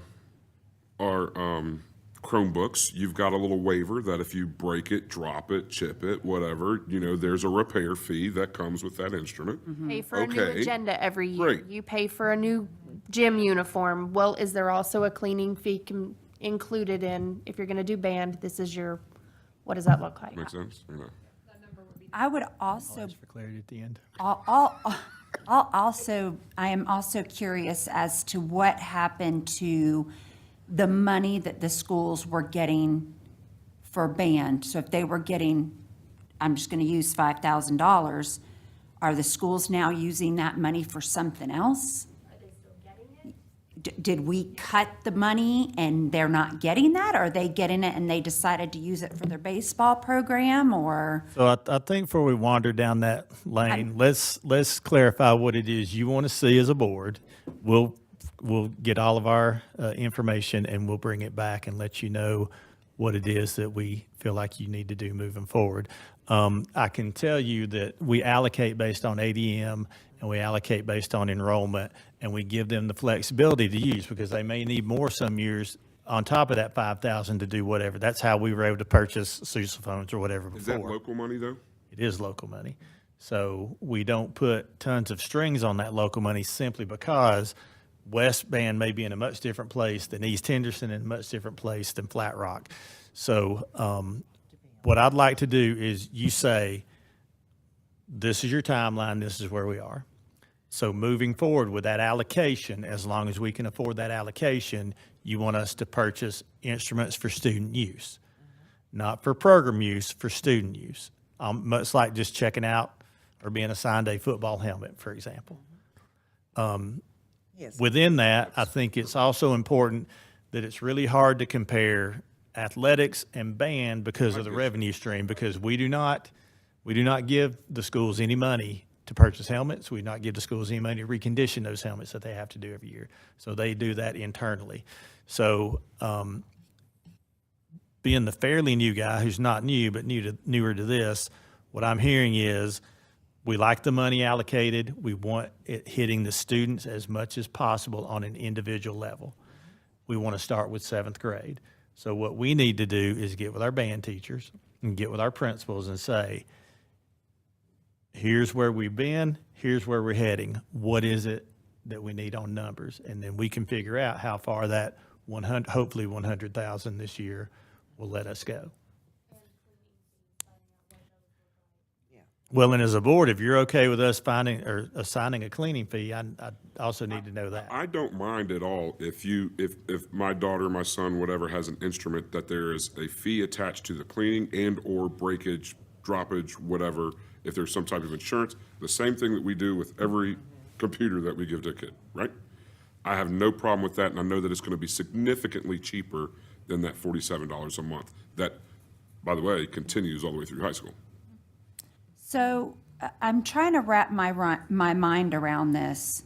The kids that are going, and this would be talking to principals, the kids that are going from 6th grade and they were in band or strings, and their schedules are done over the summer, and are they automatically put in band or springs for 7th grade? And then does the parent call in and say, I don't want them to take that, move them? Like, and could we contact those parents, like, okay, do they want to do chorus because they want to do chorus, or can we have an extra instrument here? Do you know, That is a good question. So I know that the band teachers and the principals work on that individually as they know, as far as why students are exiting in 6th grade or exiting in 7th grade.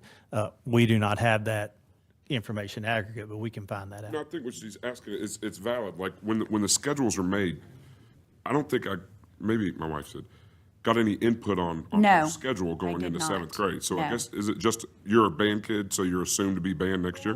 If they, because for us, it was at the end of the year, if you want to continue into band. I don't remember seeing And then that. We did not. there's always something there that if you decide you wanted to do Spanish, then you Need to let them know, and that, I think, was communicated somewhat to the students. I don't know that that necessarily went on to the parents. Doesn't come home. But the students were, That's it was rug- talked about rugby? with them. Okay. So she wanted to do Spanish, but she wants to stay in band. So she was upset that she couldn't do both. And I hate that we do live in such a diverse area and we can't figure out a way to offer that in middle school as an additional. It's a this or that, and I wish we could fix that, especially, I wish we could start that in elementary school, honestly, across the board. I wish we had a program in elementary school for Spanish for students if they want to be able to do that, or if you want your child to do that, and we don't have that. So there's goal for the future. But so it's communicated to the students, it is not so much to the parents, to answer your question. I think probably every school may have a little bit different twist on the process of how they register students, but, you know, I like the idea from Mrs. Holt about if a child or parent decides for their child not to continue, is somebody reaching out to them to see if it's because there's a barrier. Because that's going to be happening next week if the kid shows up and, you know, in strings and then, oh, well, I'm not doing that, then there's the opportunity to. It's going for to be the the email band. today that we got just a couple hours ago, right? I mean, from Ms. Tan about how you rent the instrument.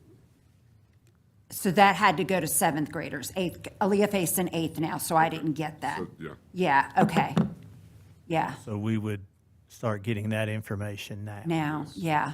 Now, the way that registration goes in the spring, if I just put on my principal hat, is your band teachers know your kids who hated it and didn't hate it, and who love it Sure. and who don't love it. And they're probably going, all right, so Amy, you in for band next year? I don't know. And then that's when they have those individual conversations. Yeah. Is there a blanket communication home? Probably not. I will say, in the conversations with our band and strings directors, they value the kids that are in their programs, and they do everything they can to keep them. So they don't want to lose kids who are in their program, and they want them to stay with them through all of middle school or through all of high school. And they know them very intimately because they do have them all year long, and they have them 3 years. Yeah. All right, Thank you. So, hang on. here's my, Right. This is where I ask for clarity. This is where my 12 years comes in handy, maybe. So what I'm hearing moving forward is we feel good about where we're stocked with the program needs.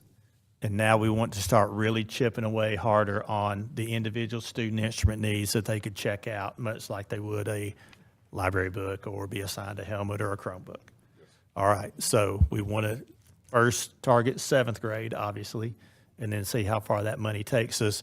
And then what we can do is we can bring back a plan to you saying, this is the number of instruments, this is the number of deal, and we can not just talk about this year, but budgeting forward. yes. And I think we also need to be sensitive to, like, for instance, yes, they're responsible at the football team to pay for new helmets for the next year, but they also have income. They have revenue. Band It's a different, and, right, it's yeah, a different. and it is different for different sports. You don't get near as many people coming to see swimming as you do, you know, basketball and whatever.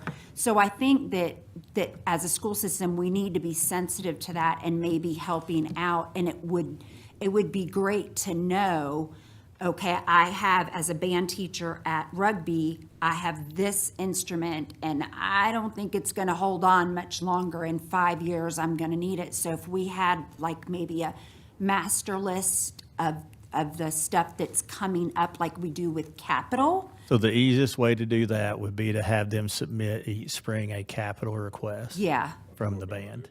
And then That's we pretty can- simple. Then yeah, we would know can how many put that into sousaphones our- or xylophones or timpani Yeah. drums or whatever that is. And that can be part of our ask, if they're maybe putting it into us in February, and then that can be part of what we're deciding to ask.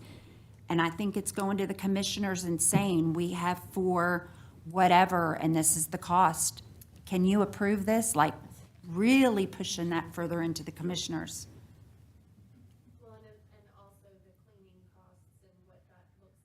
Mm-hmm.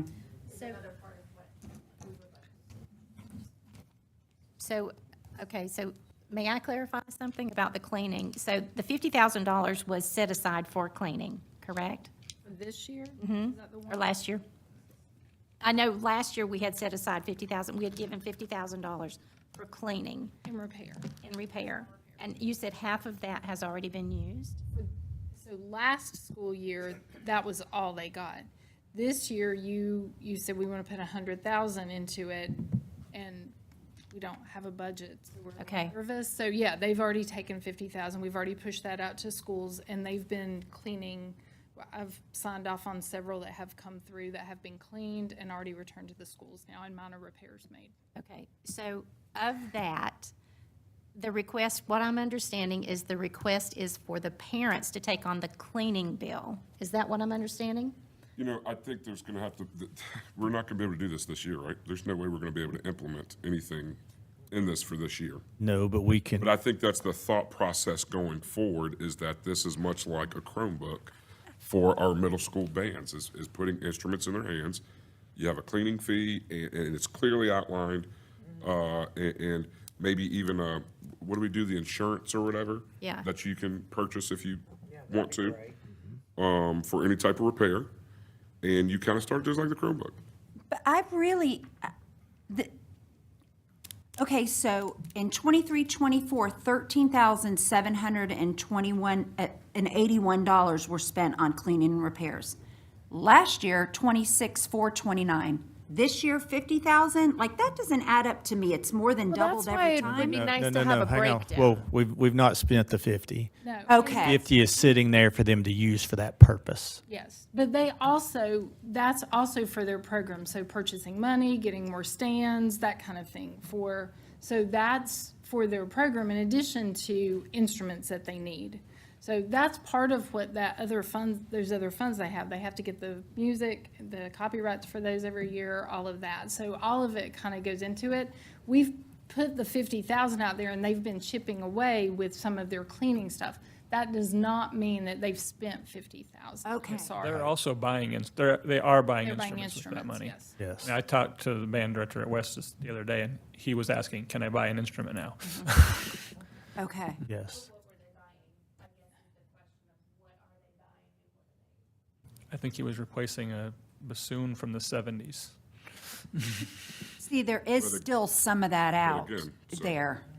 But again, Right. we're getting right back to the initial conversation. That's not what the money was intended for. And I will say, part of the reason that the cleaning line went up in 24-25, that summer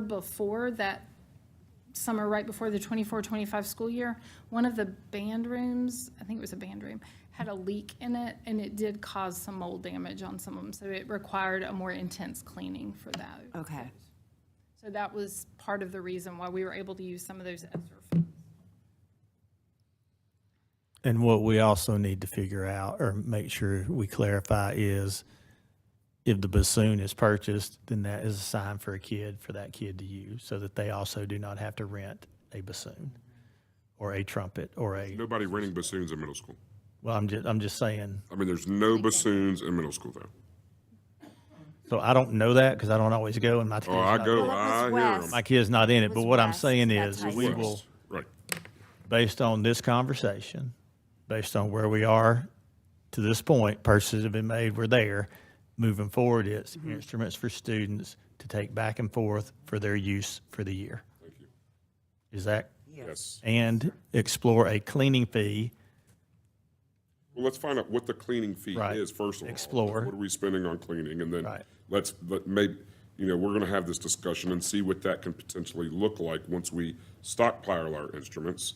That we are taking that burden off of us, that's on the parents, but we are taking the burden of the instrument off of the parents So for and putting it on us. For the sake of the folks in the public who are listening, this will not be done Well, in 2 weeks, right?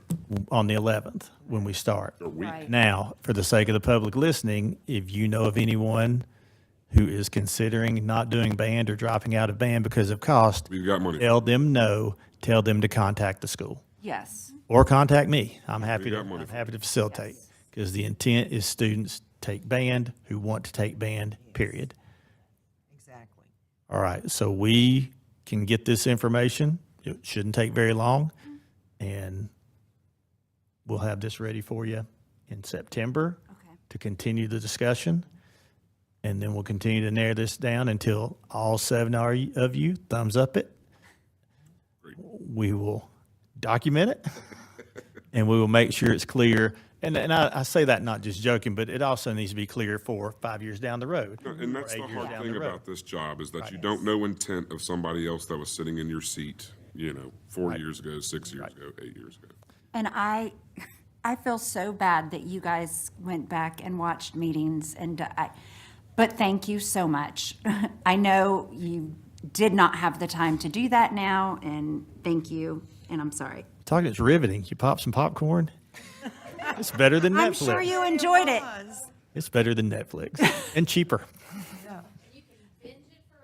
Yeah. That's right. Probably couldn't even watch it until, Yeah, we weren't even recording it until yeah. 2020, I guess. Yeah, we read the minutes, Presentations we were. Minutes are, general accounting.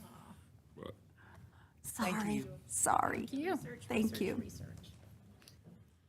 Okay, the next discussion item is about the Carolinas Academic Leadership Network. Not really a discussion, maybe it's just an announcement. Sheila brought to my attention that that organization, the network, is available for school board members. It's called the Carolina Academic Leadership Network, or I think they call it CALN. And it's a nonprofit that exists in both North and South Carolina for the purpose of supporting school board members, and they're hyper-focused on student learning and student achievement. Sheila can attest to the types of professional development they have and trainings. Seems to be much more focused on North Carolina and our immediate needs. And so just to let you know that if you want to go on their website and find any training there that you want to reach out and do, to please let Tawana know, and she can arrange for you to attend that, and it will be approved. If any member wants to join this organization and network, the annual membership is $200, which again, working with Tawana, you can get that taken care of, or a $20 a month fee. But it looks like there are some interesting types of professional development and training, and another resource for us to get our required CEUs. So any questions about them or about? Can you, Sheila, can you send an email out with that information, and that way we can get on and look? at some point, didn't you? Yeah, there's, it's up-to-date information, legislative. That sounds cool. It is cool, it's very, and it's easy, it's a Zoom. They have occasionally in-person meetings at Raleigh, and it's actually all data-driven, and I think it's a valuable resource for me. As a school board member. It lines up with the North Carolina School Board Association, and it's just, Nice. yeah, there's a lot of free stuff on there that doesn't cost a district Okay. anything as well. Well, and I'll say, because I have attended one, and the amount of information that they give you, the one that I had attended, there were other board members from across the state. And talking to some of those board members, it was amazing to see, and that's why I think Henderson County just shines in so many ways. The amount of boards that are still meeting virtually was shocking. We met with one gentleman who their boards kind of lay things out differently. But basically, he was a board member over one specific school, and every board member was over a different school, and because their districts are so big.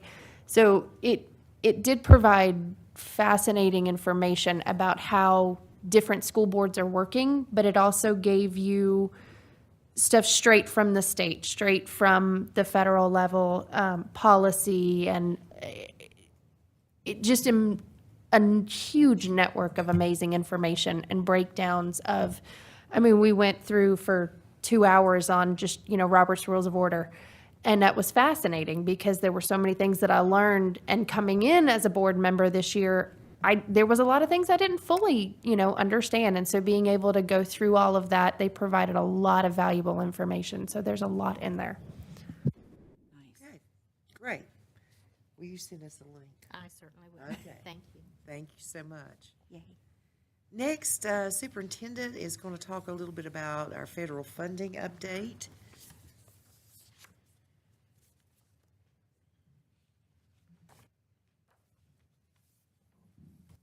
There was no band instrument money in the federal funding update, I'm sorry. Too soon, sorry. Too soon. So I wanted to just give you a brief update because I've been trying to share as we've been dealing with the federal funding freeze from the end of June that was sprung on us pretty quickly. So the allotments that were under review that have now been released, Title I Part C, which is our migrant education program, $343,078. That's the only one that's the main one that we're kind of reluctant to give a total on. That's what we've been working off of as a conservative figure, simply because when all of these other title pieces were released, that one still has a 0 in it for us. So we're awaiting that number, that estimate. Title II, Support and Effective Instruction, $493,44. Title III, which is our English language acquisition, is $183,173. Title IV, Part A, Student Support and Academic Enrichment, $279,13. So as someone shared earlier in public comment, just under $1.3 million. Now, what that process entails is that money does not automatically drop in our bank account, and we have none of those funds right now. We still have to complete the grant application to receive those funds. So Dr. Marlowe and team were in process of doing that application. Then they were told stop because there was no application to do when they were reviewing those funds. They have not released guidance yet from DPI or our state as to when this will be available for us to apply for and what that turnaround period is. Now, this is where we're very fortunate in the financial management that we've had, is we do have carryover funds that will get us through the first few months. We had enough carryover funds in all of these pots to probably get us through the first quarter of the year. But now we feel much better knowing that those funds will be there. So if you hear that the funds haven't hit until September, that doesn't mean anybody is suffering. None of these positions, none of our students. We are still providing all of these services just like that money was sitting there in our account right now. Thought I'd sneak a little state budget in here because this has come out and kind of solidified since we sent the agenda out. So House Bill 125 establishes the following. This is the mini budget. This is part of the mini budget bill that the General Assembly did allocate last week. And they tacked onto House Bill 125 what it does for public schools. We can go ahead and do our step increase. We can go ahead and get our money for our hospitalization rate. And you see that that went up from $80.95 to $8,500. That is per position. And then sets retirement rate at 24.67%. And that's what we expected it to be, up from 24.04%. What do those 63 bips cost us, Bernie, on the retirement? 0.63. Oh, the up to 0.67? Yeah. Difference, yeah. The difference in the dollar amount? Locally, I'll have to look back at my notes because I was using a little bit different number than the 0.67 when I did the math. but that's gonna run us like $75,000. So my first year as a superintendent, that retirement rate was right at 10%. And the teaser system is the one that is that high. All of the others are about half of that. So the one that the county uses and some of the other agencies use is running 12, 13%. So the teacher one is double. And that has an impact. It doesn't have an impact if it's positional allotment as much as it does on our funds, like the federal funds that we use to employ people, the cash that we use to bring in positions. When's the last time they raised it on the employees from 6% or to 6%? Been a long time, right? Longer than I've been in the game. My tenure. And that number I gave was the difference from the 2404 up to the 2467. No, I got it. Okay, yeah. I understand 24% is yeah. not. Just wanted to make sure I was clear. Yeah.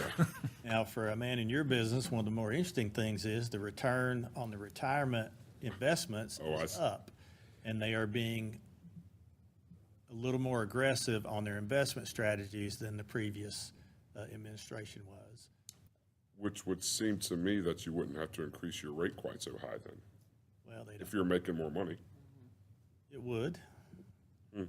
But that is something that we're going to watch very closely as to what does that return and that performance do, because it is a big, big fund. It's one of the largest in It's the a nation. huge pension. I mean, It's in the, isn't it one of the top 5, Bernie, in the nation as far as size, pension Yeah, size? it is. So just want to kind of give everybody an update, let you know that I guess we're in pretty good shape for the shape we're in. We feel good about getting off the ground. We know we can go through the first part. But the frustrating piece on the budget for me, the biggest frustration has been this, when they knew that that's what we needed. So the General Assembly has allocated that so that we can go ahead and move. Now, whenever they do pass a budget, whatever raises are in there or not, we'll just have to adjust that, not have to adjust twice, which is give the person a step and then adjust the ranges within the step. And I'll be glad for Bernie to answer any questions you might have of me. I'm impressed, Bernie. Thank you. Thank you. All right, Mr. Taylor, capital update.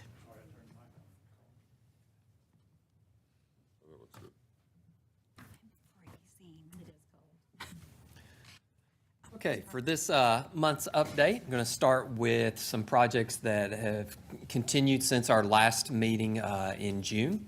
And so first of all is the card access installation so that all of our schools have card access readers at the main entrance. And so that work continues. Unfortunately, there was a delay in the hinges that are required for those doors to be electrified for the card access readers. And so that's what we're waiting on. I believe they have arrived hopefully today, and so that work can continue, and hopefully by the end of this month, all of that work will then be completed. In last year's capital outlay, the board approved for HVAC upgrade at Flat Rock for the F Hall. So that did go out for bid as we were wrapping up last school year. When the bid opening occurred, the bids came in over budget. And a big chunk of that is due to the structural engineering work that was done. It was not anticipated that additional supports were going to be needed for the HVAC units that were going to be put up on top of the roof. And so what we've decided is to drop back and repair the roof first.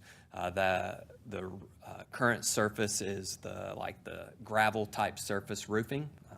And so that is about at its life expectancy, and so it was about a year from being replaced anyways. If we replace it with the current roofing materials that we use now, the TPO, that will reduce the weight and reduce the structural supports that are needed, so we can save money on that end.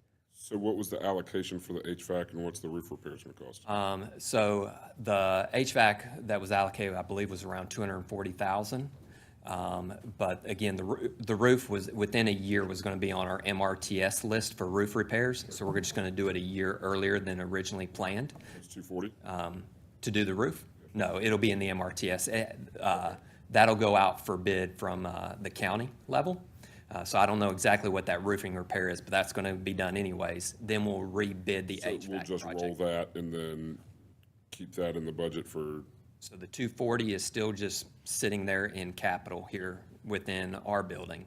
And so once the roof repairs are finished in the fall semester, we'll rebid it once the new calendar year rolls around. Yep. But we have HVAC in F Hall. We do. It's Okay. just, when you ask our maintenance department what's Okay. requiring the most amount of work from them to make sure I it's hear you. continuing to run, that hall is the Okay. one. All right, good, thank you. But yes, in the spring. So we'll get it through the last part of summer, the early part of fall, and then hopefully by the time it heats back up in the spring, that work will be done. And you've got two things working to your advantage here. Getting roof repairs when school is in session is cheaper typically because not everybody wants you to bid roofs in the summertime, so they charge prices. It's harder to get bids. So if you want to deal with the pain and mess of fixing a roof while school is going on, you can typically get a better deal. Also, it's going to allow you to not have to reinforce that roof in the same way, which is where the extra expense we weren't counting on was on the HVAC system. So you may end up, you should end up with a better product, potentially at a better price. And those TPO roofs are better anyways. Yes. Yeah,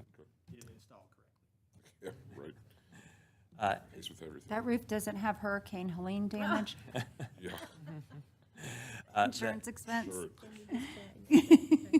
Next item, we did knock out some classroom flooring replacement at Clear Creek and Rugby in June. The stadium bleacher replacement project at East Henderson, that is a Helene project. On the visitor side, that is in progress, and I'll have a couple of pictures here in just a second to show you. And then at West Henderson, the corridor flooring replacement, it says in progress, but they finished up last night about 9:30 with the parts of that building that were getting knocked out right now. And I've got a few pictures that don't quite show the finished product, but it gives you an idea of what it does look like.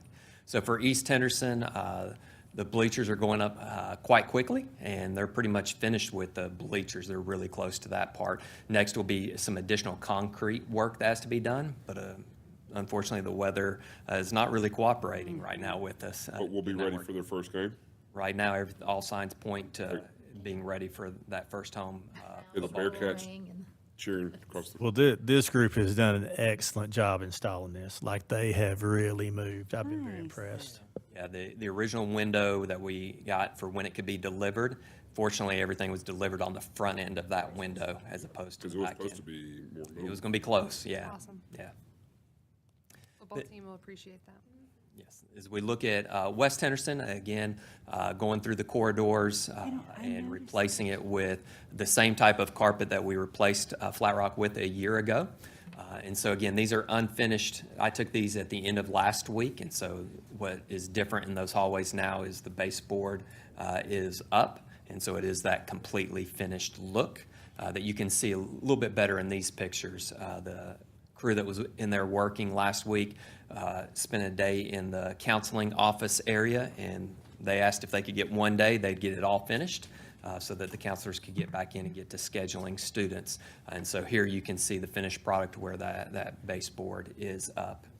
So what is the blue running through there? Just a question. It's just like blue highlight. Yeah, it looks like somebody just took paint and just kind of drizzled it around on. So it's exactly like the carpet at Flat Rock, just has a blue accent instead of the green accent. Okay.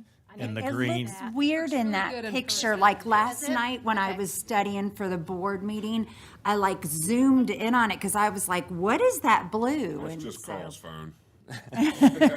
so I was Good in person. I was in there today delivering a little bit of a birthday lunch, trying to stay out of trouble, and was able to see the finished product with the coving and the base on. It looks great. good. Looks really, really Awesome. good. We just got a little bit of furniture being delivered this week, and then that'll finish all that up. Nice. Get to use the front door? Yeah. That's what Front they're door is using now. Yes. Okay. Now that your daughter's gone. I know, right? Yeah, for me, a big takeaway as I walked through the halls last week is just the halls feel wider with the carpet. I don't know why, but and the blue highlights, they do look good. Well, and I'll have to take a look. and your eye is not broken up by the different Oh, types yeah. of flooring, Yeah. so it's a cohesive. That has been the biggest benefit, is it's cohesive. Nice. As we look at MRTS projects, some updates here. For the HVAC controls replacement, this was a project that went out for bid towards the end again of last school year. So that is under contract with Johnson Controls, and hopefully that work will get started here real soon.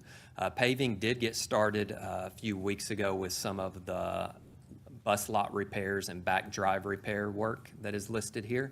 Again, the weather's not quite cooperating with us. The real big one out of all of that list is at Hendersonville Elementary, the main circle and the parking lot.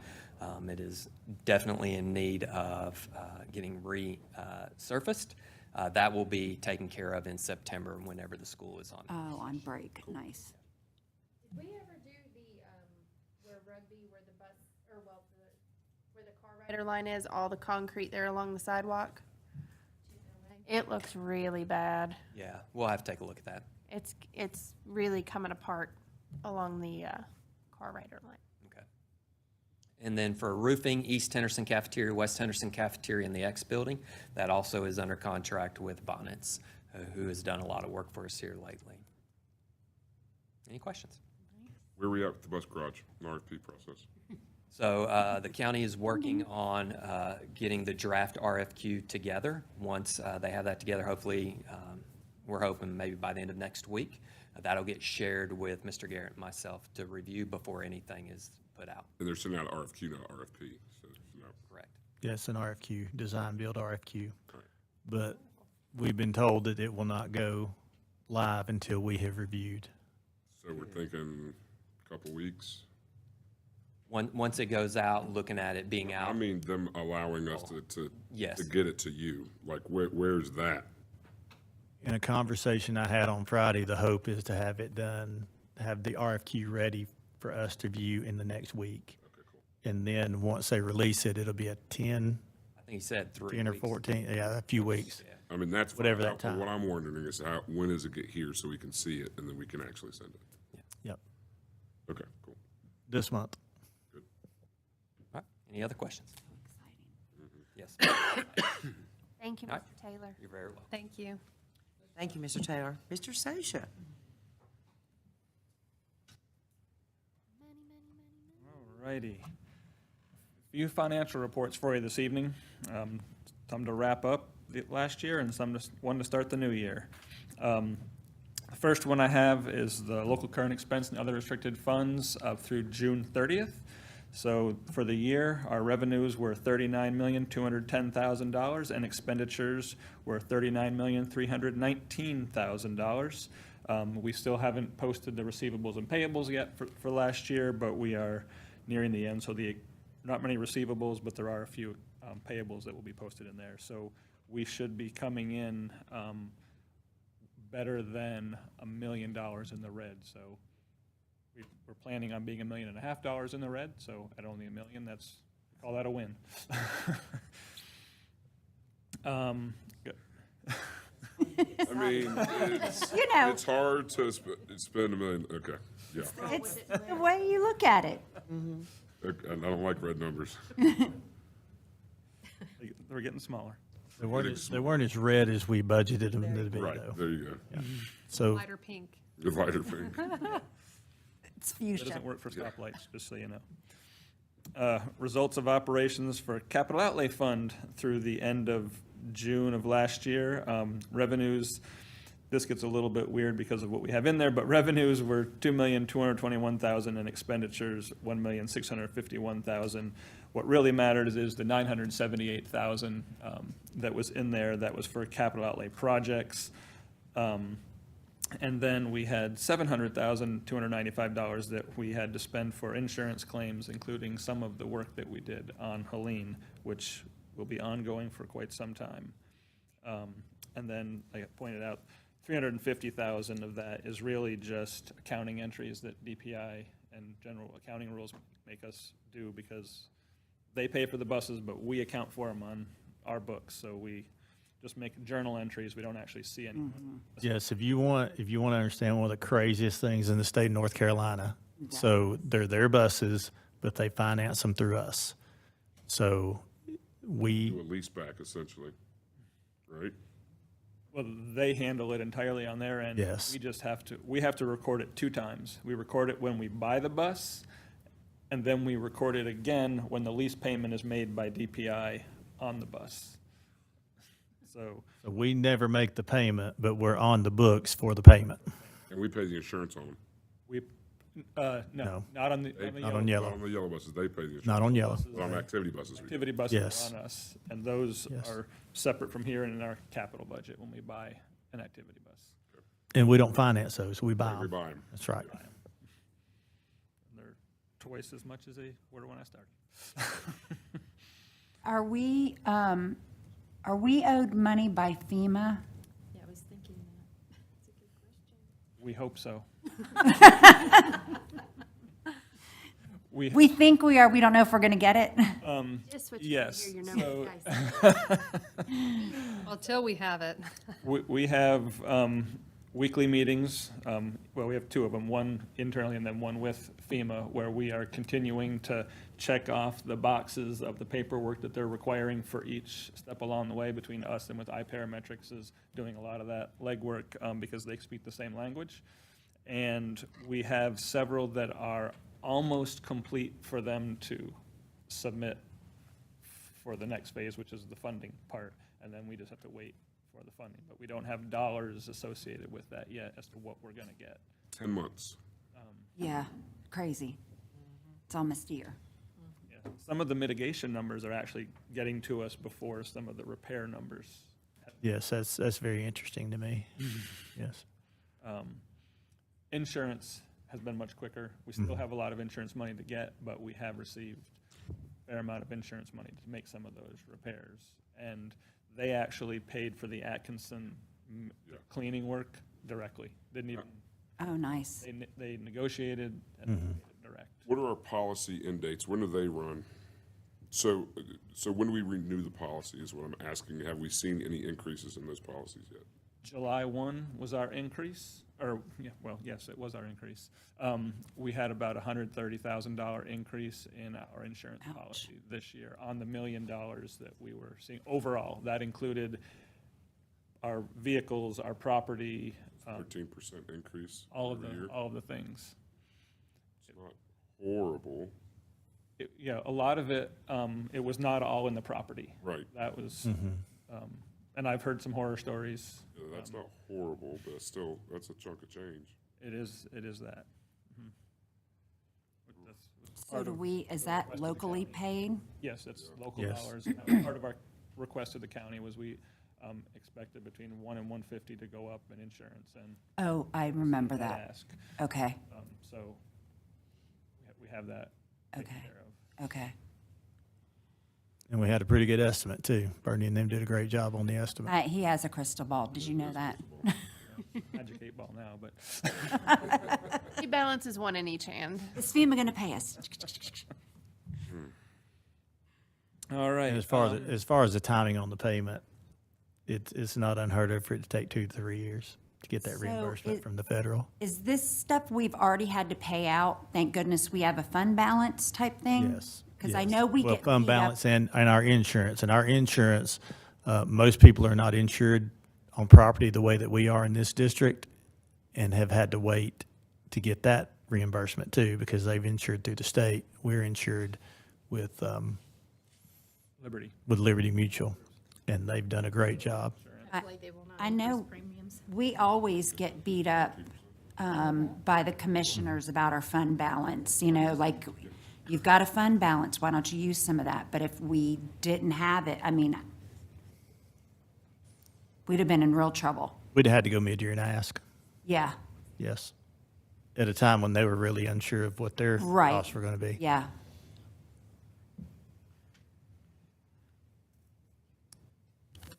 On to the enterprise funds for last year. Child nutrition, revenues $8,031,000 and expenditures of $9,073,000. Still waiting to get our June USDA reimbursements. They will probably, they should come in the next week or so. We should have everything all posted for that and bring that number down. We also have some food claims still yet to be able to post back to them. It's about $60,000 in food loss from Helene that will help with that a little bit as well. Similar situation over on childcare. Revenues for the year were $1,196,000 and expenditures $1,425,000, still pending DSS and DHHS revenues for June as well. How long do those typically take to get back? One of the reasons we do the quarterly report the month behind everything is they usually come in, they're usually just a month behind. The year end one sometimes takes a little bit longer because it is a. Okay, so it's not a huge delay. No, we'll have that, and we'll have that, it'll get posted back to last year.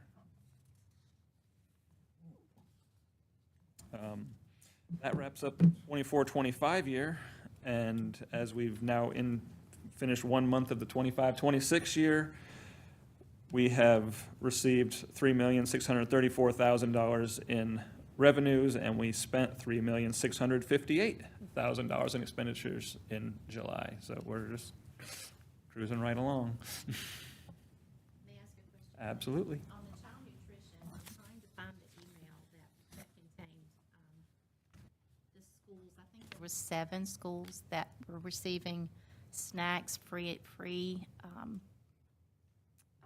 fruits and vegetable snacks. What is that program? So that program is a state, it's Fresh Fruits and Vegetables, federal program that the state manages. You can apply, and what that provides is a couple of times a week, a fruit or vegetable snack for the schools who qualify and are part of the program. So, for example, if it's Dana Elementary School, then twice a week or 3 times a week, depending on the amount of funding, in the afternoon, they'll have strawberries, because what they want to do is encourage kids to try foods and have experience with foods that they might not otherwise get at home. So I've seen star fruit, I've seen pearl onions, I've seen the craziest stuff that comes out that these kids have a chance to try. So it doesn't cost you anything locally. It is a grant through the state. Now, do each individual school apply for those? No, or do we do that as a the district? School nutrition applies for it on behalf based on the numbers and the qualifications for each school. So you don't get it as a district, you get it school by school. And it's tied to free and reduced lunch and ISP numbers and your SNAP numbers. It's the whole big formula. Well, it's great for those schools. Would love to see it expanded somehow. I'm still going to put a plug in for eatreal.org. I know they have not reached back out, but there are several other districts in Georgia that are using them. And if there's some way we could reach out as a district back to them, I'm still in communication with them, but I know there's certain data that you're asking for. I would really like to see them come here and just talk to us on a just one-on-one basis, and just show us the plan. It works well with this program, I'm sure. It works well with Farm to School. There's a whole lot of other things that they work with, but it's a win-win for our district. They work with the farmers locally. And I would just like to see our kids eat our food. I'm going to come back to that. And they operate out of grant funding, private funding. It costs us nothing as a district to have them here. So if we could possibly look back into that. You said eatreal.org? Eatreal.org. He I've has. communicated with him. He has. And there's specific data. I can tell you more, but they've been in business. It's a foundation that started in California, and they operate under grants and private funding. When they come to North Carolina, they will operate under private funding, and they're really wanting to get to North Carolina, and I would love to have them here. What's holding them up with the data? Is it not something they can access? So Mr. Garrett had asked for specific size, like what does this look like in a school hour size? And that's the issue, that they're just now starting to, because COVID slowed them down. They started initially in 2019. COVID slowed them down, and they're just now starting to really get pick up and start rolling again.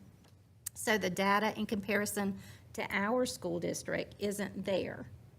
Does that make sense? Yeah, do they have bigger school districts? or Bigger, Smaller. smaller, If you bigger have- and smaller. Or they're in individual schools or not all schools in some areas. It just varies depending on the area that they're serving right now. Okay. And Georgia is the closest that It I is. think Marietta, there's an Georgia. example. And they serve more than hummus, by the way. Some of us like hummus. Some of us on the leadership team appreciate hummus more than others. Well, I do like some hummus. yeah. Put salt on it. So what they do, let me just say, chocolate what they do is they actually, for 2 years, over a 2-year period, they actually go through and take up the data in the school system and find out what children like to eat and tailor it to their palate.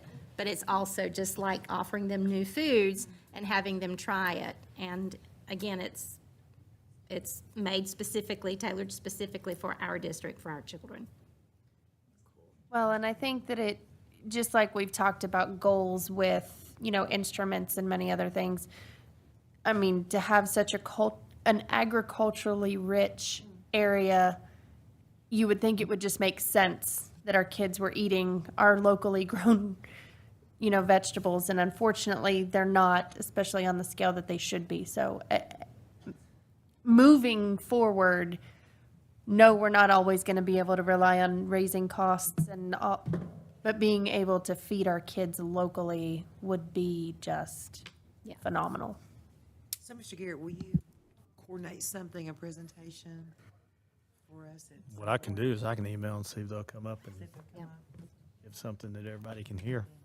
That'd be great. I think from what I've talked to them, they'd be very willing to do that. Okay, that's great. All right. Thank you. Thank you. Are you done, Mr. Sosha? Thank so you. much. Free. Just ask you say I am. I think that's, sit down, Bernie. You dead yet? Thank you, Mr. Sosha, for keeping us straight. All right. Mr. Garrett, bring it home. It's my pleasure to share the superintendent report and the journal operations report for August. First of all, we got 2 schools rolling, and they've had a really, really great opening. Certainly appreciate the staff, students, and families and community at Bruce Drysdale Elementary and Harrisonville Elementary for getting off to such a wonderful start in the 25-26 school year. They kicked off on July the 10th.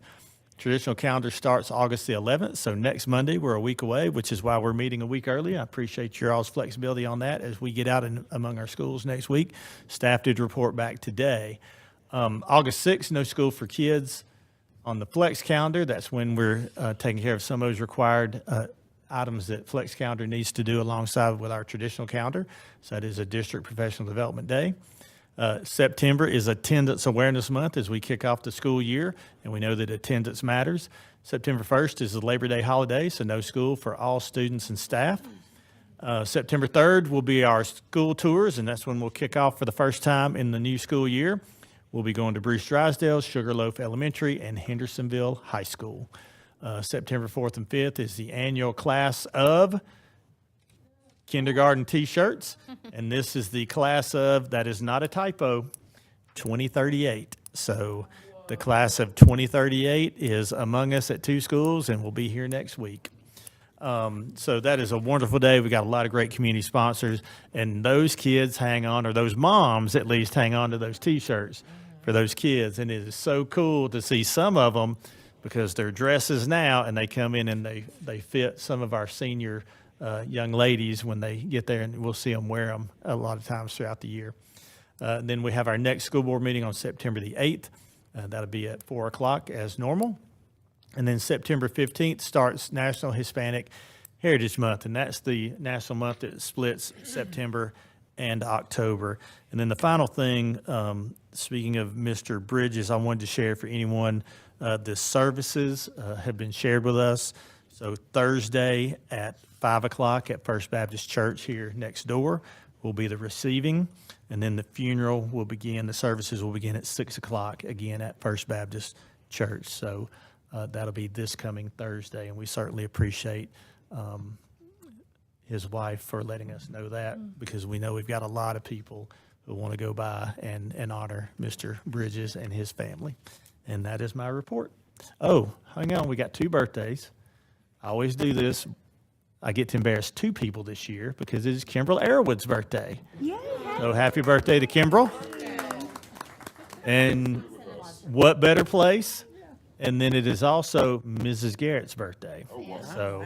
So she got to start work. This meeting tonight, too. Well, she was very appreciative of the work day starting today, too, on her birthday. So certainly wish those 2 folks a happy birthday, as well as others who are out there celebrating birthdays. And those who celebrate in the summer that we couldn't honor, happy birthday to you, too. So thank you for that indulgence. One quick question. When do we anticipate our student performance and growth data to be in? So we are waiting science scores right now, and the last that Ms. Henderson was told is maybe in the next week to 2 weeks, the science scores, because this was a renorming year for the science.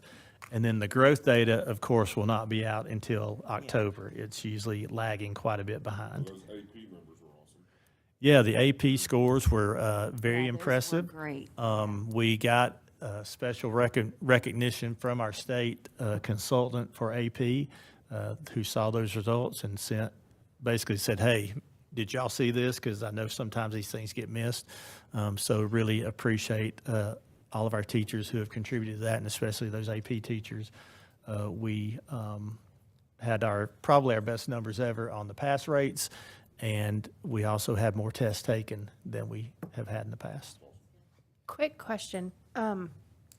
With the 1-year anniversary of Hurricane Helene coming up, is there anything like community planned about that? So I don't know. The only thing that I know is coming up is that there's a group that's working on having some events for folks who responded during the hurricane. And toward the end of this month, I think they're doing something is it Canoga? I got that email about kind of some of the first responders. That's the only thing that I've heard about being 10 months out, anything that has to do with Helene, with the exception of we're awaiting FEMA.